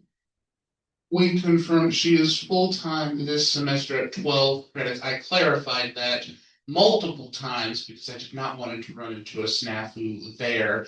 As far as the day or night time of her classes, I haven't asked that yet, but we can always ask her yet and go back to you. Point of information, so all of her classes this semester are online. Oh. I don't know about for next semester, however, because I know she has more in-person classes next semester. Legislators though. Thank you. I just kind of want to push back on what Legislator Markowitz said. In the sense that just because she says she can do it, that means we automatically should admit her. I can also recognize that we do have a lot of initiatives that would require a director of student advocacy. However, I worry that if we allow this need for us to have a director of student advocacy to blind ourselves to just say, first good candidate we get, we're gonna take. We're going to forget the fact that we have had a lot of candidates tell us, yes, I have the time to do it. Yes, I'm fully committed. Even when we found out that they did have a lot of other time commitments, only to find out later on. No, they did not in fact have the time to commit to this organization. So while yes, she is absolutely a unit, she is flawless candidate. I am very, very hesitant about this time commitment, seeing as she's online now, but in-person classes would be different. She's a full-time student with full-time work. Like, while I recognize that it's not up to us to determine what her limits are, it is up to us to determine what the limits of this organization is willing to tolerate. And I do worry that if she's openly admitting she has a lot on her plate, putting her in such an extremely important position as of right now isn't the move to make for the betterment of not only our organization and our initiatives, but also in recognizing that she is also a human outside of this organization. With that, I yield. Speaker DeWar. I do also, I do want to say, I do want to see her approved. I basically, since I heard that she was the candidate for the position, I have been singing her praises to Marcus. I, again, think she's a very overqualified candidate. I do want to just ask President Johnson and Vice President Matthews, does she know that there is no remote work? Does she know that she actually has to be in person for all of her work? And is she able to actually make it here? Because she did know that she has a very long commute and she has a full-time job on top of that. So she has to be here for it. Yes, she does know that. Well, one of the reasons we actually were so keen on moving forward was because she lives on campus. And most of the requirements of her job are also remote. I guess there was something going on today that required her to be out there. But yes, she's aware that there's no remote work for OUSC. Chairperson Lidwick.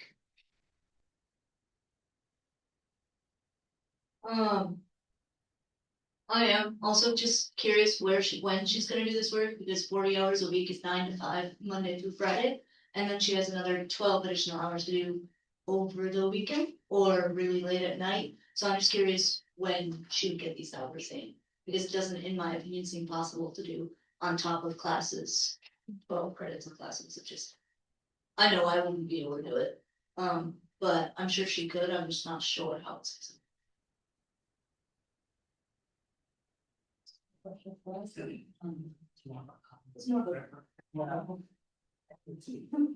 Speaking of work.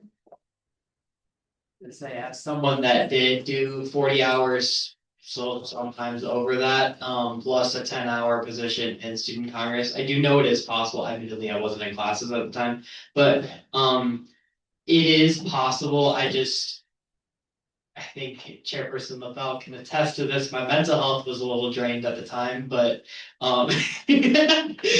but it is possible. It is just an incredibly draining thing to do. But if she thinks she can put herself through that, then I'm not one to question that. Yeah. Legislator Markowitz. I just wanted to add one more point. So I think, well, I'll start with a question. Why is it that it's taken us so long to hire this position? Because theoretically, like if there was tons of other super qualified candidates and, we could just immediately hire someone else in 2 weeks, then like obviously there wouldn't be necessarily as big of a push, but why haven't we hired somebody yet? We are at the end of discussion time. Is there a motion to extend this?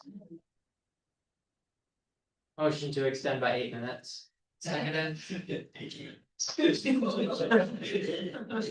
minutes and 30 seconds, please.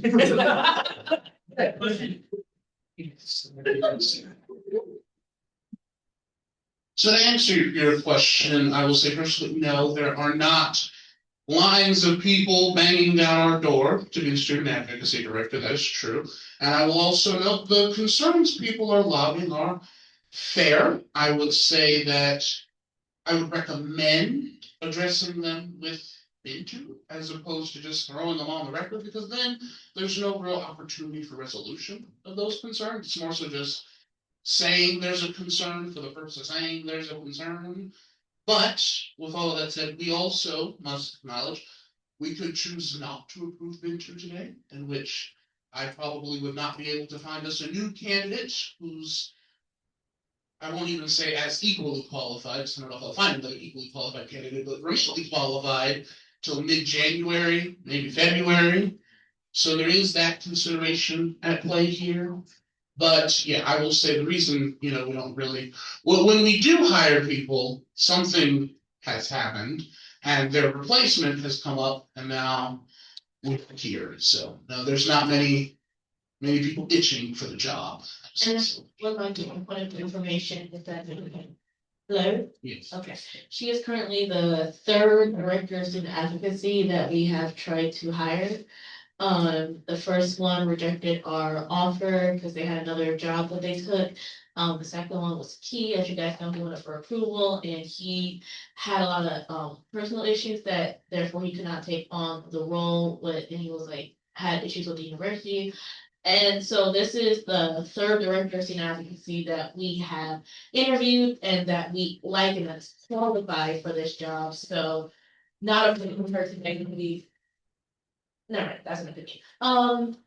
Majority leader vote. Wait, am I allowed to respond to that too? Sure, let's sit in Marcos, I look for. Thank you.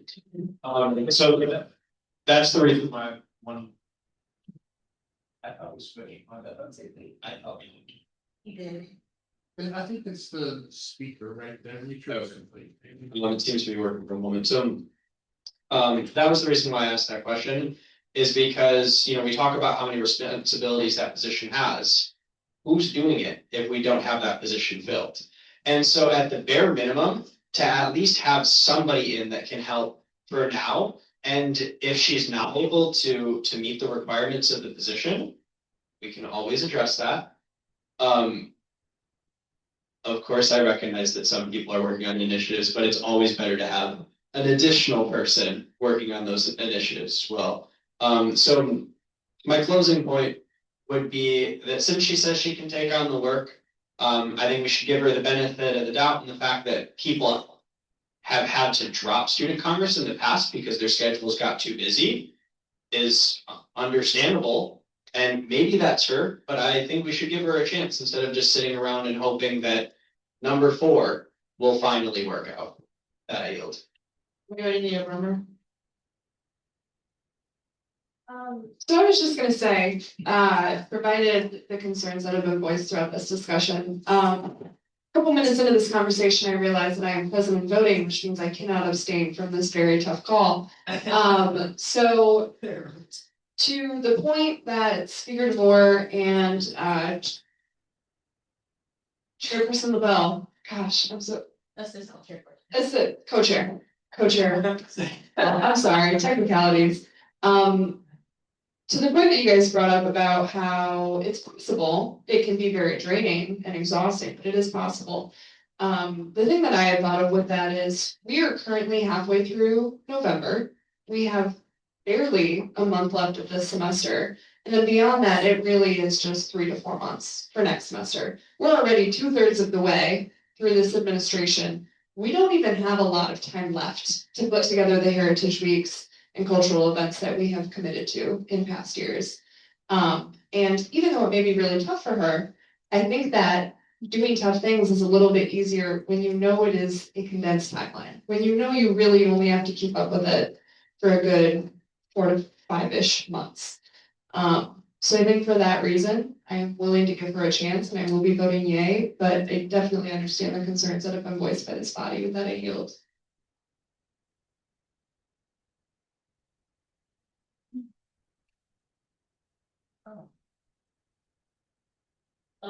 Chairperson Sanchez.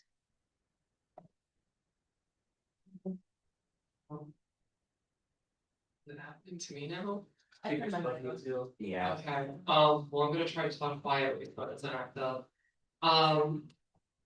I genuinely, I think between the two options that we have and with how qualified that she is, it would be better to not like have her start the job. And if there's problems in the future, at least we have that person. And then I can deal with it later as judiciary chair if problems do arise, which I hope they wouldn't. Then have nobody at all. Because even if like hypothetical, even if she can't make all the time requirements, but can still commit at least a little bit of time, it would be better than to have no one there at all, in my head. So that's what I'll say about that. I yield the floor. Legislator Black. To that end, I cannot help but notice that we are all saying different variations of the same two things, and that these are ultimately circular arguments that I do not see stopping unless I, which I'm about to do, motion to move into a vote. Is there a second? Second, Counter. Is there a second? second, or Yeah, we need a second. I was like, We don't have to second, if not, they just not have to start debating that. Speaking of word. Now, if we're gonna continue debate, I think rather than continuing a circular debate, as legislator Black pointed out, I think we should invite, Bintu back into the room.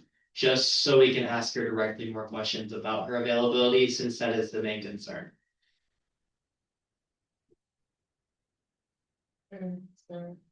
Center motion, or is there a second?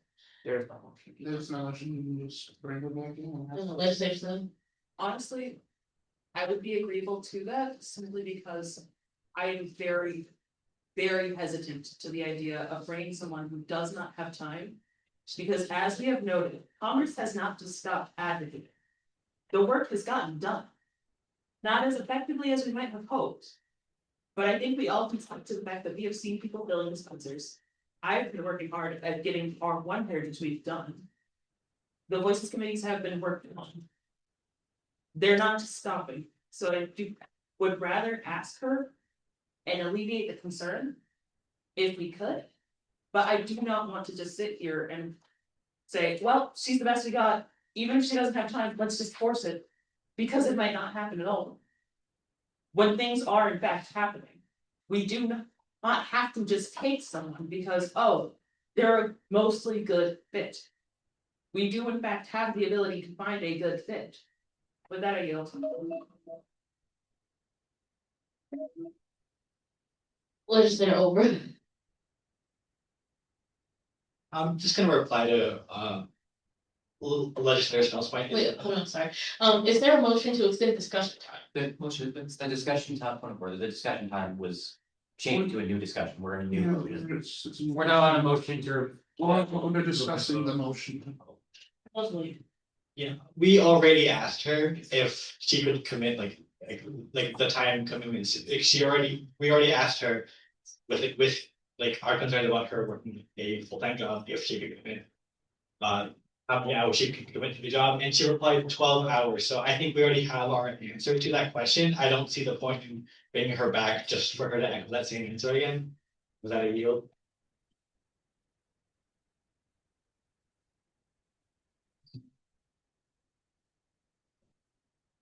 Advisor Miller. Point of information. You discussed this position with her 2 weeks ago, 3 weeks ago. Can you tell me, has she been in the office doing any work since an executive board member can work prior to being approved? Could you tell us how many hours she has been in the office?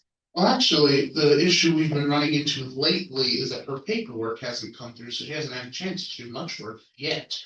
But I cannot fault her on that end because it is not her fault. She even told me that she got the paperwork in and she was told by the Student Employment Office that with their processing system, especially since they're closing next week, it's gonna take them a while to get her paperwork through. So that's the other hurdle we've been battling, which is a hurdle we have battled before. Because it especially happened over the summer, so. I don't know. Can she then get back pay though, even if her paperwork is not fully filed? I believe Advisor Miller's emphasis head shaking might answer that.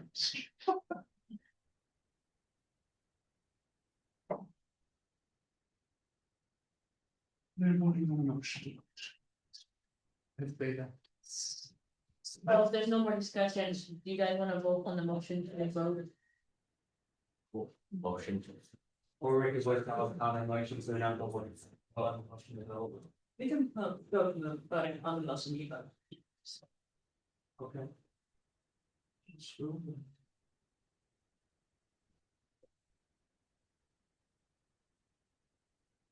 Love Parliament Affairs Procedure, guys.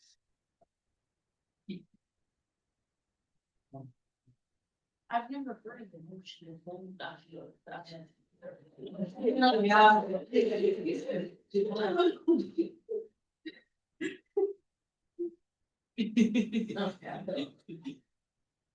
Speaking of order. Yay. Majority Leader Brown. Chairperson Fayette says. Yeah. Legislator Black. Yeah. Legislator Snell. Nay. Legislator, Wesley. I said no. Okay. Yeah. Parliamentarian Bellas. Yay. Legislator McGee. Yay. Legislator Lunder. Yay. Legislator Markowitz. Legislator Martino. Legislator Mason.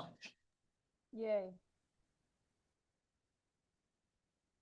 Legislator Oprah. Yay.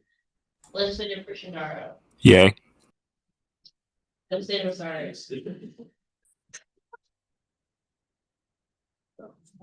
So the motion has.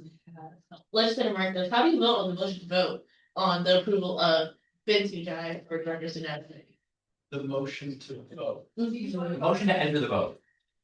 I would like to vote. I'm sorry, I'm not sure. That would be That's okay. English. Yay. Yay. Lovely. See this. All right, going to the vote on the approval of Ben Sujai for Director of Student Advocacy. Speaking of war. Yeah. Legislator Burner. Yay. Chairperson Fayette Hicks. Yay. Legislator Black. Yay. Legislator Snell. Nay. Legislator Wesley. Wesley. Yay. Parliamentarian Bella. Yay. Legislator Squeaky. Yay. Legislator Lundgren. Yay. Legislator Markowitz. Yay. Legislator Mason. Yay. Legislator Oprah. Yay. Legislator Prishinaro. Chat. That's one. Legislator Rosario. No.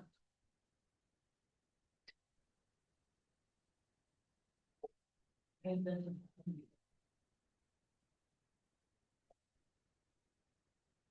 And with that, she has been approved as Director of Student Advocacy.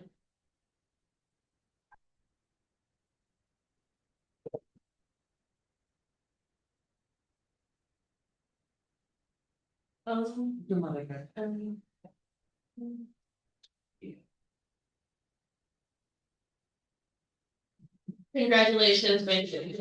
Now the Director of Advocacy for Student Congress. Thank you all so much for the opportunity, and I promise that I will not let any of you down.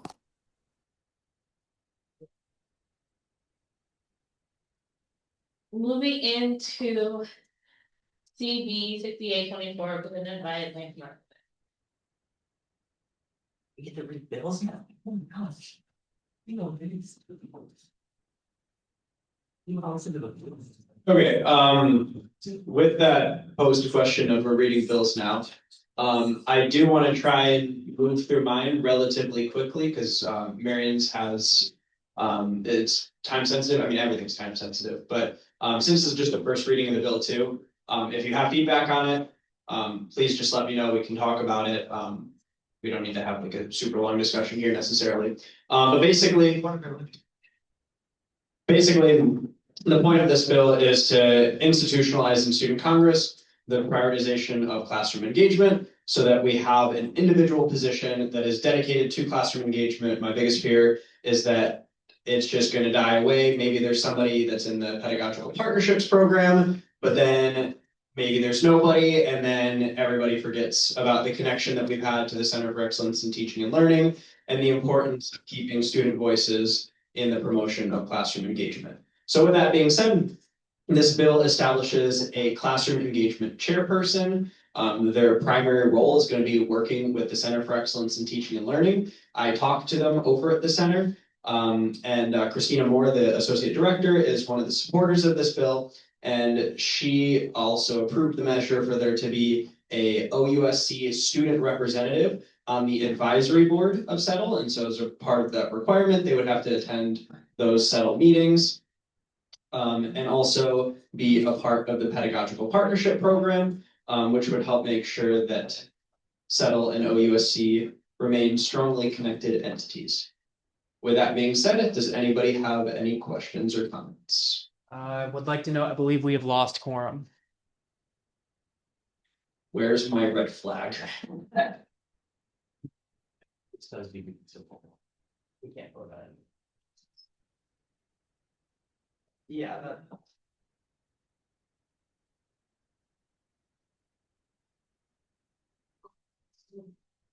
Yes, yes, yes. Well, we can discuss. We just can't vote on anything. We can discuss everything on the agenda, we just can't.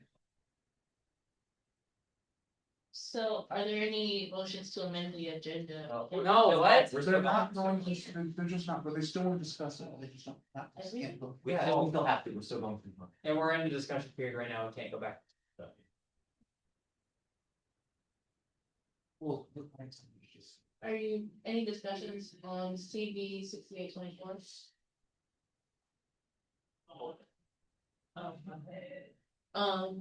Speaking of words. Sorry.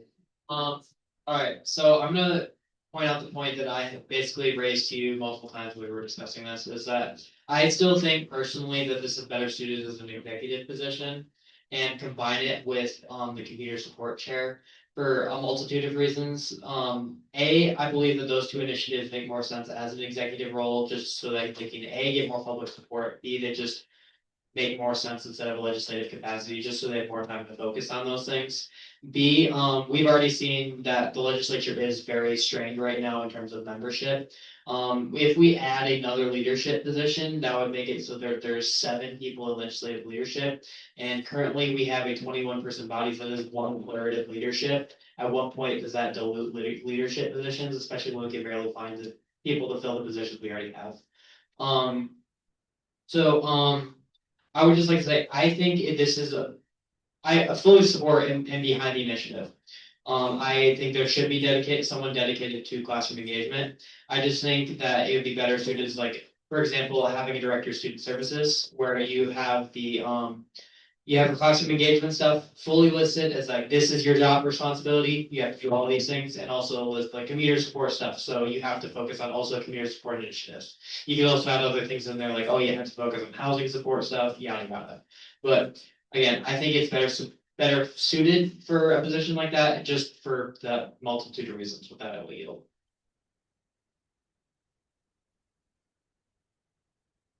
Assistant chairperson. Yeah, I just wanted to say, I have some concerns, but I'm just gonna text you about them later, because this is the first reading, we don't need to waste all that time on that. Also, this is kind of unrelated to the topic at hand, but I think we should probably entertain a suspension, so we can, because in the past we have garnered some success by calling people and getting them back in here, and I think it's very necessary that we have quorum. It's a little, I'm gonna excuse my language, this is very stupid that we're losing quorum barely into new business. This isn't fair anything. Like, come on. With that, you. I would like to second that motion made. I can't make a motion. Then can I make the motion she just made? Can you make the motion yourself? Sure. Fine. Suspension as well. How long do you want? 10 minutes. Motion to recess for 10 minutes. Is there a second? Second. No, I just need to know, is this for me to be flipped? Because you're past your time to use. They have not told me that it needed to be flipped, but I did call the Oakland Center a while ago, and they told me they would push us to 8:30, so we should be fine on that. I suggest calling people. Do you still need to go at 8? What do you have at 8? I have to go home, so I can pass it, so I can finish all my homework before I need to do. Okay.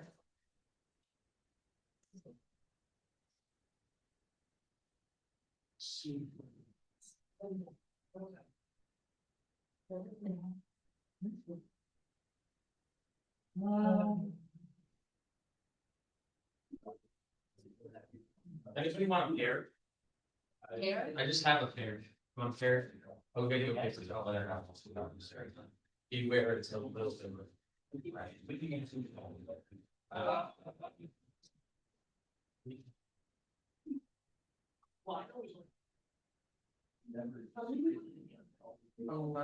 Oh, yeah. Let's see. Oh, I think we're at. Yeah, we only need a couple people, but like, there's some people that need to get back in the room like now. Because there's a fair amount of people just took personal advantages. Just really like to vote on this resolution because they're talking about it at Senate. And I would really like to be able to do that.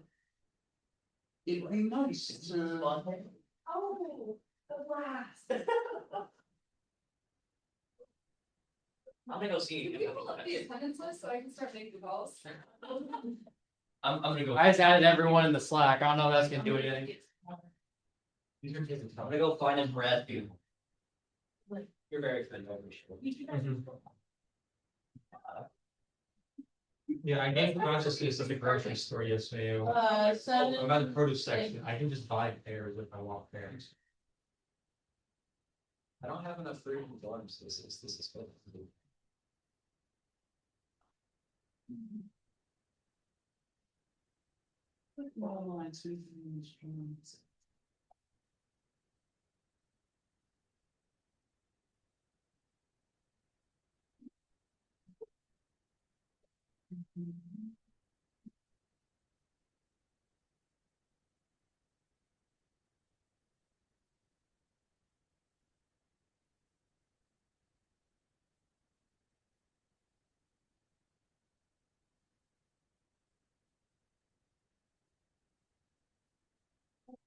The agenda says we needed to be.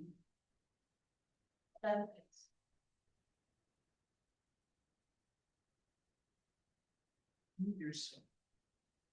I'll be virtual by everybody.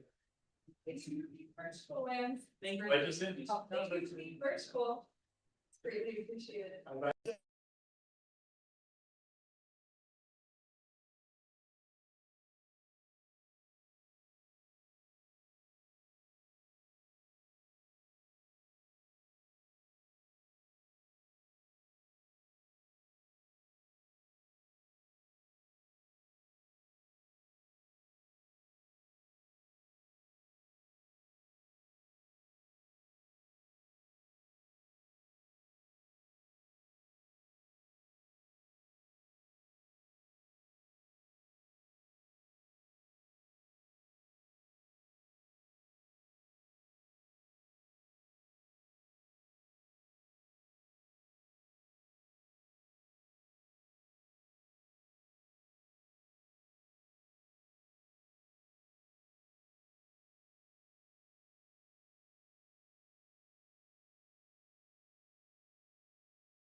Student Congress is on mute.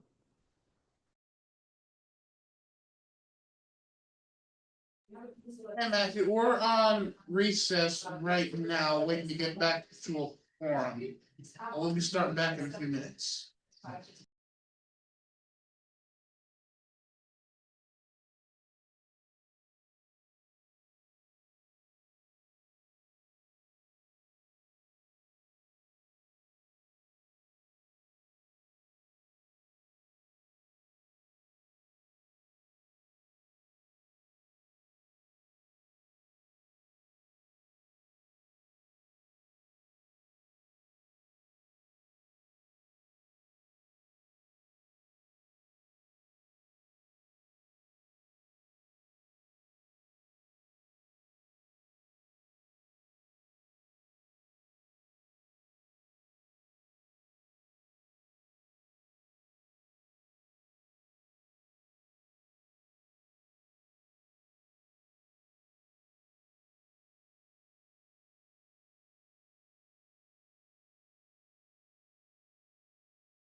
the guest speaker.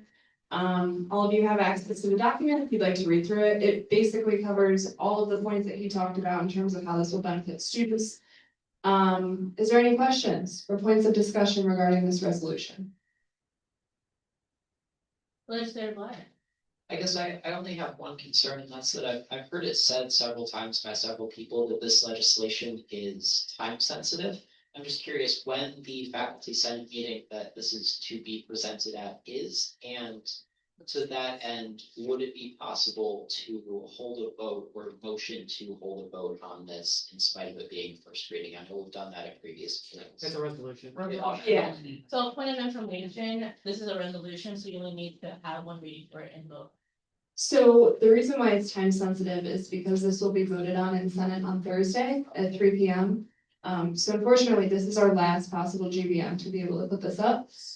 So the goal is to be able to pass it so that when this gets discussed at that meeting, they can say, hey, Student Congress passed a resolution that shows that students support this initiative and think it's beneficial for student success.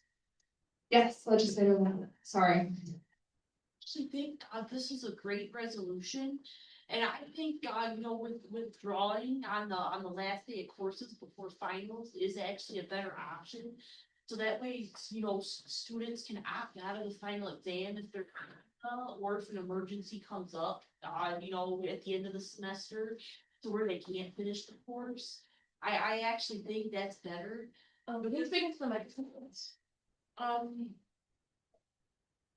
Yeah, I actually think that, withdrawing, right before finals, right after the coursework ends is better. Because, it gives students the opportunity to opt out of the final exam if they're not doing well in the course. And it also helps student, and if worse comes to worse, and if a student faces an emergency at the end of the semester, they can quickly get out of the course and just retake it another time before they graduate. Whereas if you're stuck on withdrawing shortly after midterms, if an emergency comes up at the end of the semester, it doesn't give students that option. And it also, it forces students into taking the final exam. So I believe this is a great resolution. And I will definitely be voting yay on this. With that, I yield the floor. Legislator Markowitz. Yeah, I'm not sure if other people online experience the same thing, but on my end, everything was muted until like a minute and a half ago. Was there a motion to move straight to this bill, or was there a resolution, or was there a vote on the previous bill, or what? Yes, so there was a motion to end discussion on the bill you had presented and to move on to this bill. Okay, so there was no vote. It was a first reading. Or I'm sorry. I think the resolution that legislator or Majority Leader Bronner has presented. Okay, my apologies. Thank you. Are there any other questions or discussion at this time or motions? Can I make one request before we do take a vote, and I will type furiously, but is there anyone in the room who would like to be added as a supporter for the sake of demonstrating support to Senate? How'd you hear my name, your last name? It's on. Oh, got it.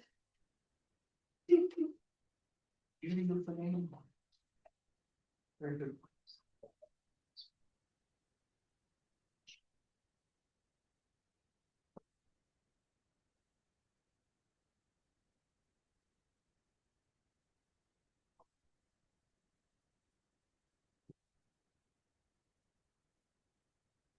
Okay. Noted.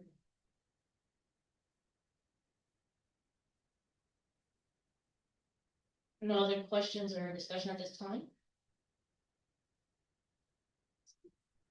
Okay, we shall go into a vote.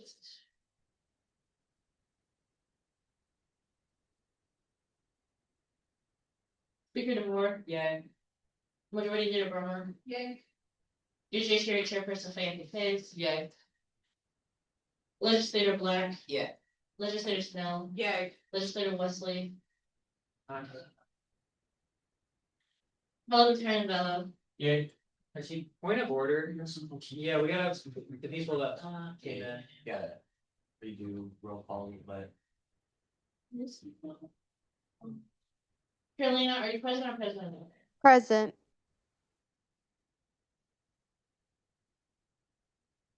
Legislator Wolf, are you present or president voting? Present.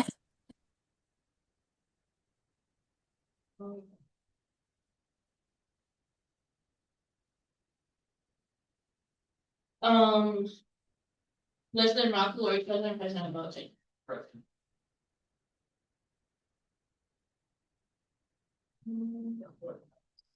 Legislator May, I believe. Yes. All right, yes, are you present or president voting? Legislator Mays. I can't really hear anything. Are you guys talking to me? Yeah, that way. Are you present or president voting, Legislator Mays? Present. Oops, all right. I should. Legislator Weekend, are you present or president voting?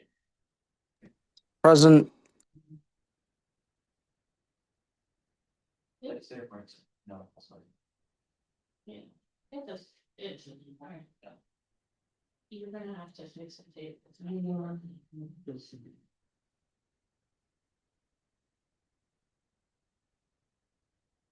All right, parliamentarian Bella, Yeah. legislator Swinky.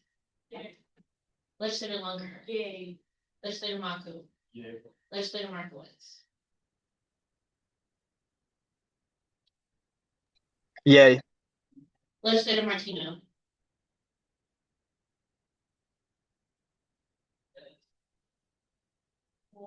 Legislator Mays. Yay. Legislator Mason. Legislator Oakland. Legislator Christian, oh, not look yet. Legislator Rosario.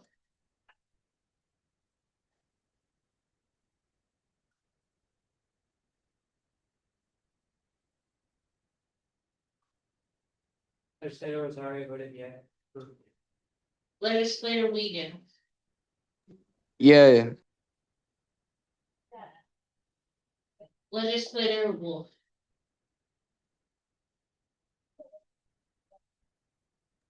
Yay.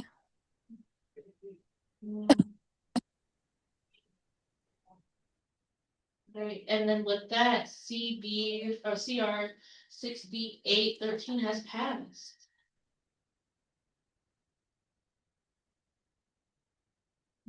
And with that, I will be taking a point of.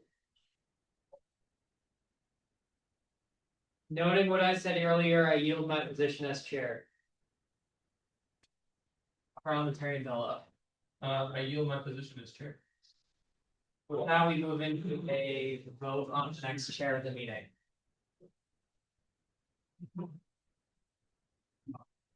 Are there any candidates who wish to nominate themselves for the position of chair? Would we like to slim that down to one so we don't have to do anything stupid? Yeah, right. So Majority Leader Brummer, I will note that you being chair will make you lose quorum. Or will not lose quorum, but lose a position for it. We will lose quorum here.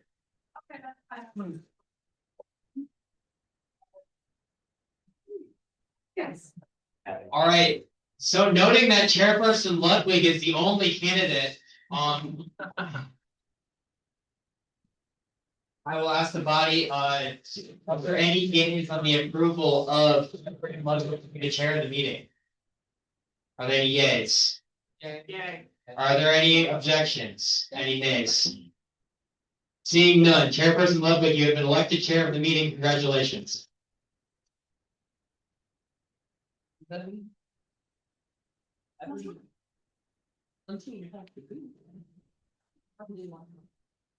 This is my issue to my. Yeah, happens when you touch it here. Yeah.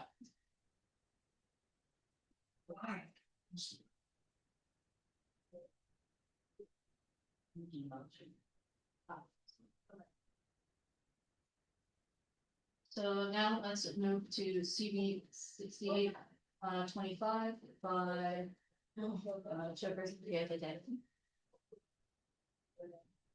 Okay, just because I'm in a lot of pain, it's okay if I sit for this? Yes.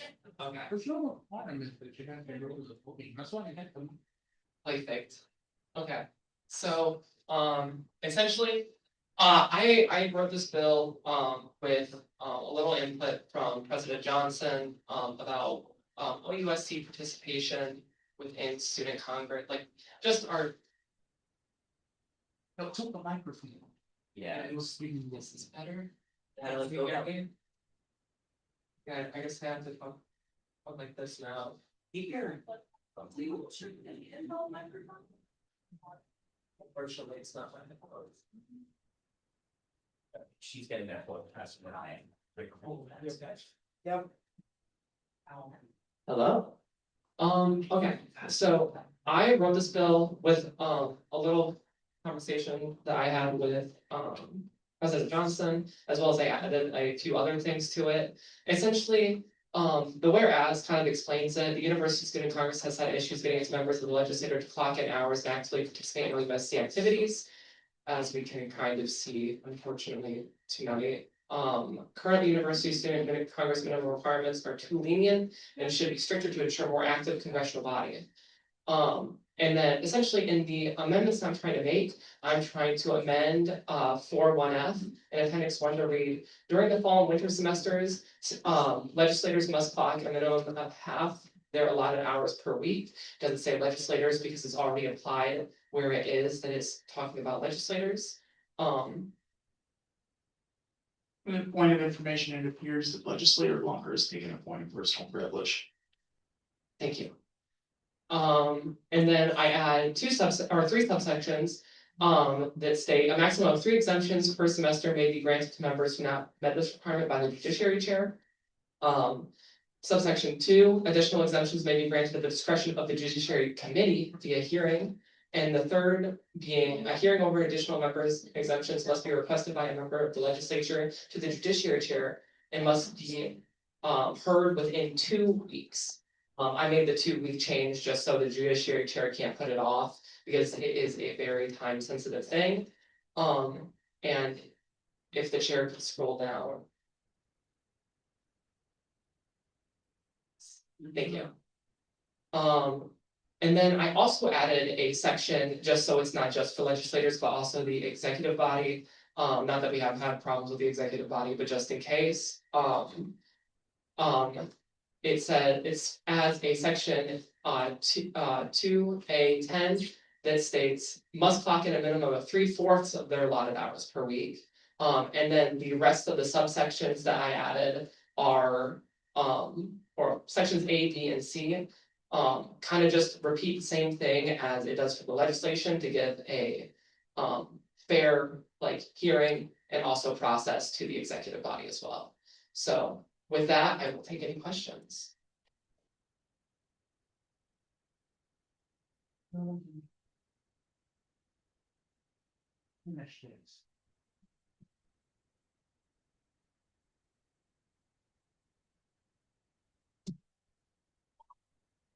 Assistant Chairperson LaBelle. A couple of quick things, as Chairperson Bantate kind of noted in her presenting of this bill. It's very clear why we need these rules. It's very clear that the current legislature and the current body of student congress as a whole isn't putting in the work to be here and actually continue to serve the student body properly. It is putting in the absolute bare minimum rather than actually putting the work to benefit students.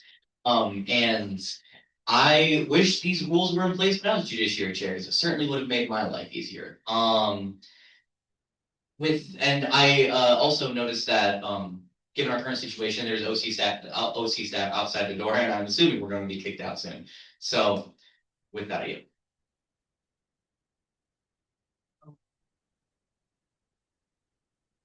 Majority, Leader Berman.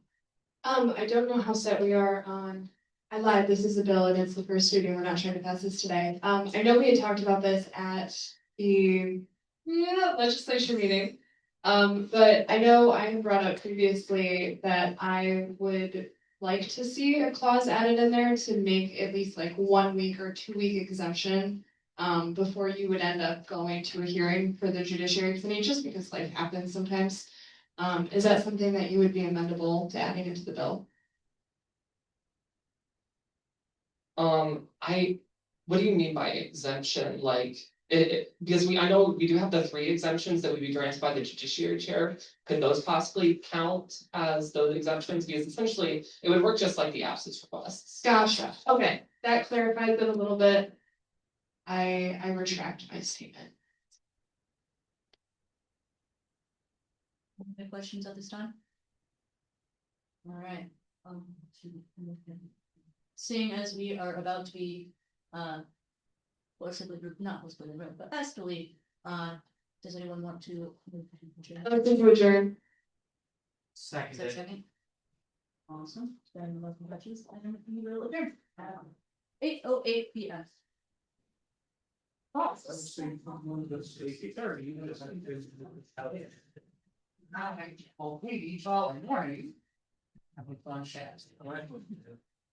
only did you go your 15 minutes.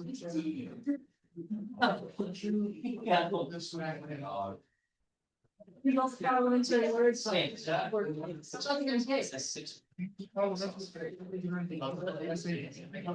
just use it as a